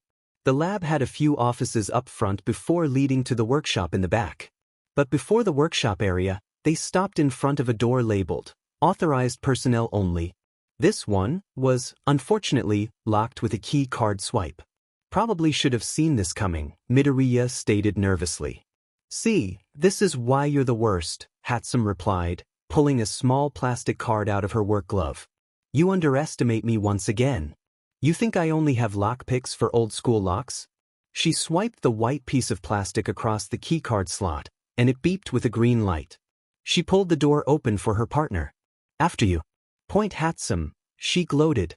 "Hatsum, that's amazing." Midoriya gushed, thoroughly impressed with the electronic lockpick. "You've got to teach me how to make that." Hatsum beamed. "Isn't it? At least you can appreciate my babies. Later though, look at that." The room itself stored many of Power Loader's various support augmentations and suits, but in the back behind a bulletproof glass case was the suit he and Midoriya had built last summer. "There it is," Midoriya exclaimed proudly, running over to it. It had another swipe card access panel. "Think it's safe for us to take it?" Midoriya asked. Hatsum looked around. "Well, everything in this room is caked in dust. When do you think the last time he was in here was?" The two inspected everything, and to their relief, the mech suit was the least dusty thing, which meant they were in the clear. Hatsum used her baby to bypass the swipe system and open the glass case. Midoriya ran his hand down the arm of the suit. "I missed this guy." Hatsum inspected it closely. You say you guys made this with scrap from a beach? She knocked the metal. This is so sturdy. You're kidding me. It's true. Midoriya insisted, beaming. Now how do we get it out of here? They exchanged looks. Neither of them had thought of that. It made for an awkward bus ride home though, as Midoriya sat in his mech suit next to Hatsum. Every weird look they got was met with a hurried, "It's a school project. Isn't it cool?" from Hatsum. Oddly enough, everyone seemed to buy it as they left the bus and headed for Hatsum's house. Are you sure your family isn't going to mind a guy in a mech suit just waltzing into your house? Midoriya asked as Hatsum unlocked her front door. It's just me and my dad, Deku Scrub, Hatsum assured him, and he's honestly never home. Oh, I'm sorry. Don't worry about, she answered, sincerely, we get along fine, he just works a lot and has his own life with me in UA and stuff. Come on, we'll put that in my basement, and you can tell me all about your date with the Frog Princess on Sunday. Don't say it like that, Midoriya objected as he followed her down the stairs. And you said I'm the worst? The next day, Midoriya met Tsuyu at the park for their long-delayed ice cream meeting. She had made it there first, and was waiting for him just outside the entrance. When he came into view, she gave him a small smile. Hey Midoriya. He smiled. Hey Tsu. He still had trouble remembering to call her Tsu. It was hard to form the habit outside of texting. Despite how much she disliked his intentions on being a vigilante, they had begun texting each other daily, comparing the different struggles their courses brought them and family life and the like. So where's this place you wanted to go? I've never been here. Tsuyu asked. No. Midoriya replied, it's right around the corner. I thought maybe we could walk through the park with it. He got a bit nervous and added, if it's not too cheesy or anything. Karo, Tsuyu replied with a smile. That sounds relaxing. These last few weeks have been crazy. As Midoriya led her down the street, he dug his hands into his pockets and inquired, what do you mean? Finals? Karo, she confirmed, they're being really secretive about what we're fighting, and I have a feeling it's not robots. If it was robots, Midoriya replied, they don't have us building them. Maybe you'll be sparring each other? Maybe, she replied, I guess being surprised is part of it though. Being a hero means never know when of what you'll face, Karo. I guess that's true, you have to be able to adapt, Midoriya said, here's the place. They ordered 2 cones, Tsu thoroughly teasing the generous amount of sprinkles Midoriya asked for on his, and made their way back to the park. Thank you, Midoriya-kun, I definitely needed this. You're welcome to. So what are you doing to prepare for the mystery finals? Midoriya asked, licking his treat. Karo, just general training. Tsu sighed. Have to be in peak physical condition, Karo? Well, I think you look amazing. Midoriya blurted out, not thinking about his words. Thanks, Karo. Tsu blushed. You're cute too. No, I meant your F fighting and F fitness, he stuttered. BB, but you are C cute too. As they began walking the park, Midoriya found he was able to calm down a bit and converse like an actual human, thankfully. So how long have you known about this place? She asked. Oh, I used to come here with my friends as a kid all the time, he replied, a little sad. Her expression turned curious. With Bakugu? He nodded as he took a bite out of the cone. Yeah? See that stream? He pointed down the path they were on towards a bridge over a small creek, in a rather secluded section of the park. She turned towards it and nodded, reaching her tongue across to her arm to lick her cone. Yeah, why? That's actually where he started to bully me, Midoriya replied with nostalgic laugh. Kind of dumb to realize. He fell in there and I offered to help him out. He was mad. He thought I was looking down on him. Karo, that's so weird. Tsuyu said, laughing with him. Why do you think he was like that? Probably just wanted to be the best. Not rely on anyone. We both had this dream of being the #1 hero, Midoriya explained, but he's the one who had the power to back it up. They stopped at the bridge overlooking the stream and both leaned against the railing. And yet, here you are, Karo? Yeah, Midoriya said. Weird how life works out. I'm the one who survived, Quirkless, and am hunting down bad guys. So, any word on Stain after you and your friend put out that video? She asked. After the video had gone viral, she had pieced it together pretty quickly that it was him, though officially his alibi when asked later is that he was with Hatsum studying at the library. As this is something he had done with her before, she simply hacked the timestamps of their check-in times. He shook his head. He's gone totally quiet. Which, I mean, is good. But I don't know what it means. Probably wishful thinking to hope you scared him off, Karo, Tsuyu joked. Yeah, Midoriya replied. I know I can't talk you out of it, Karo, she began, but you don't have to be the one to bring him in. He paused.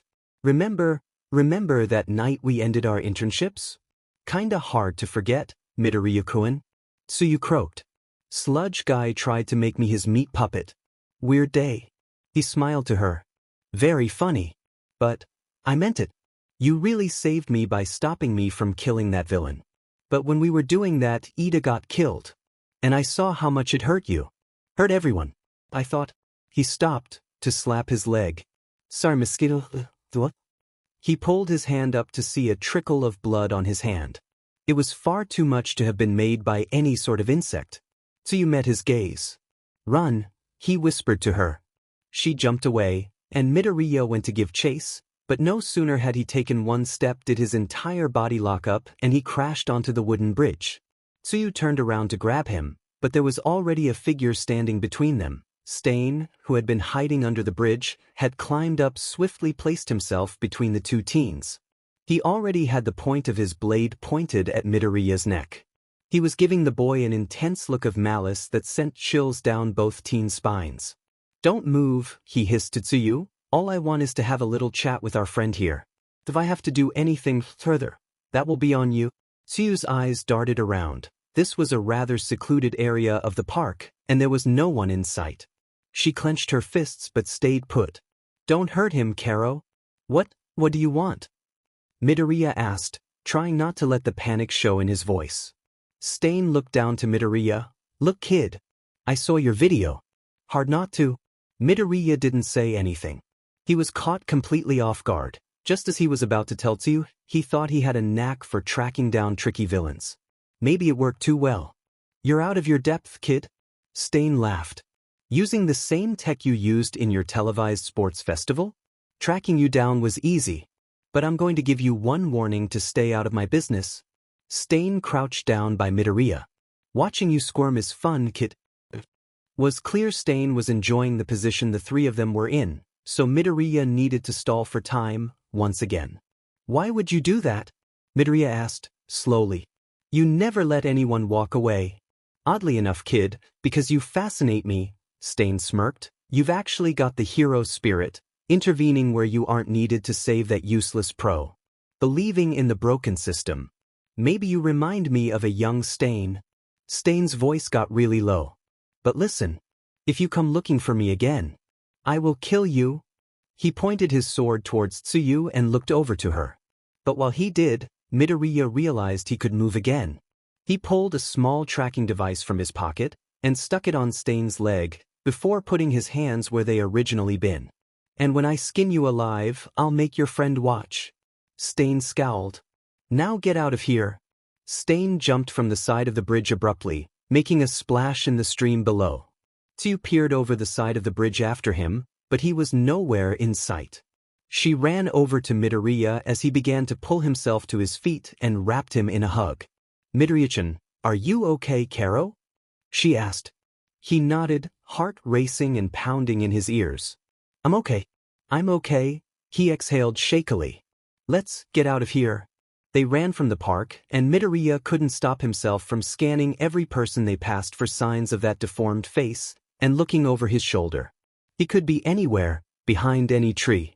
Midoriya-chan, Tsuyu said, grabbing his hand as they reached the entrance of the park. Huh? He asked, gasping. He was spiraling mentally, and she could see it. You're hyperventilating, Tsuyu answered quietly. Come on, let's go somewhere. They boarded another bus, shaking the entire time. As they sat down, she turned to him and asked, I saw you move. What happened?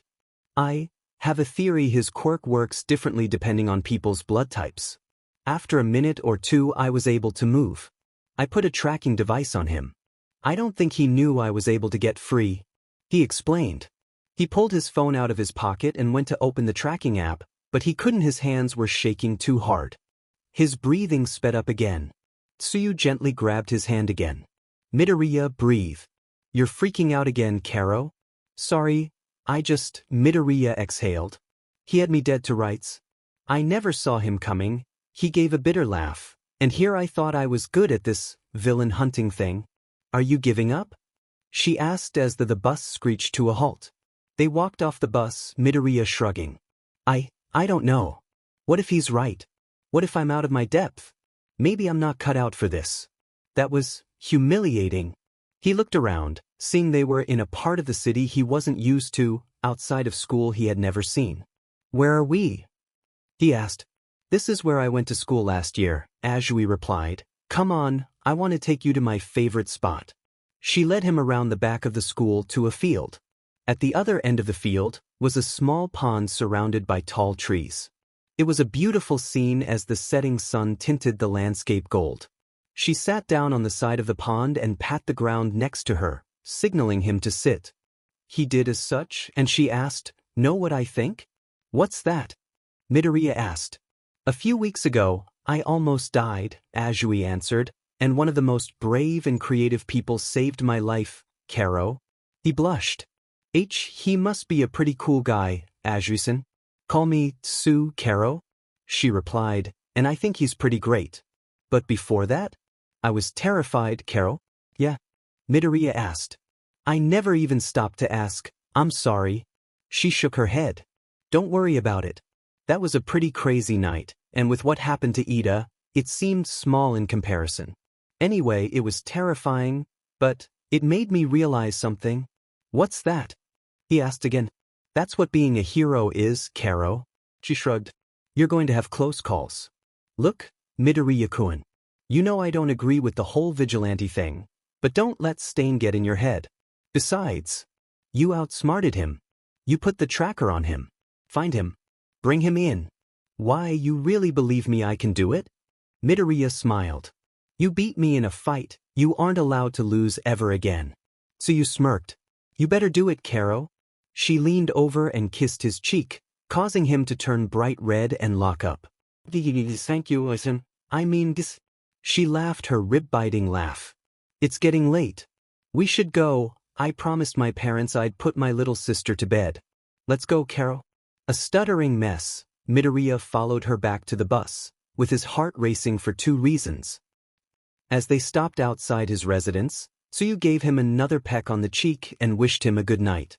This time, Midoriya managed to keep it together and form the sentence, Good night, Tsu, and head upstairs. Of course, Inko had a million questions for her son that turned his face a bright red color, but he couldn't keep the smile off his face as he answered them.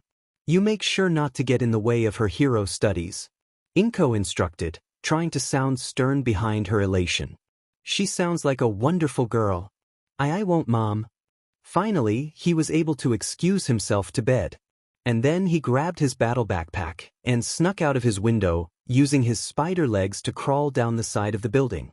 He grabbed the late bus and rode it to the other side of town. Running off the bus as it stopped, he charged down the sidewalk until he finally reached the familiar house, adrenaline driving him. He pounded on the door, not stopping until it was opened. Hatsum leaned against the doorframe groggily. What are you doing here? Am I having the good dream again? Deku blushed and blinked. Remember that? He held up his phone, showing a blinking red dot on a map. I found Stain. Hatsum's eyes widened and she snapped awake. What? She grabbed his shoulders and shook. Tell me everything. I will, he assured her, but first we need to finish our baby,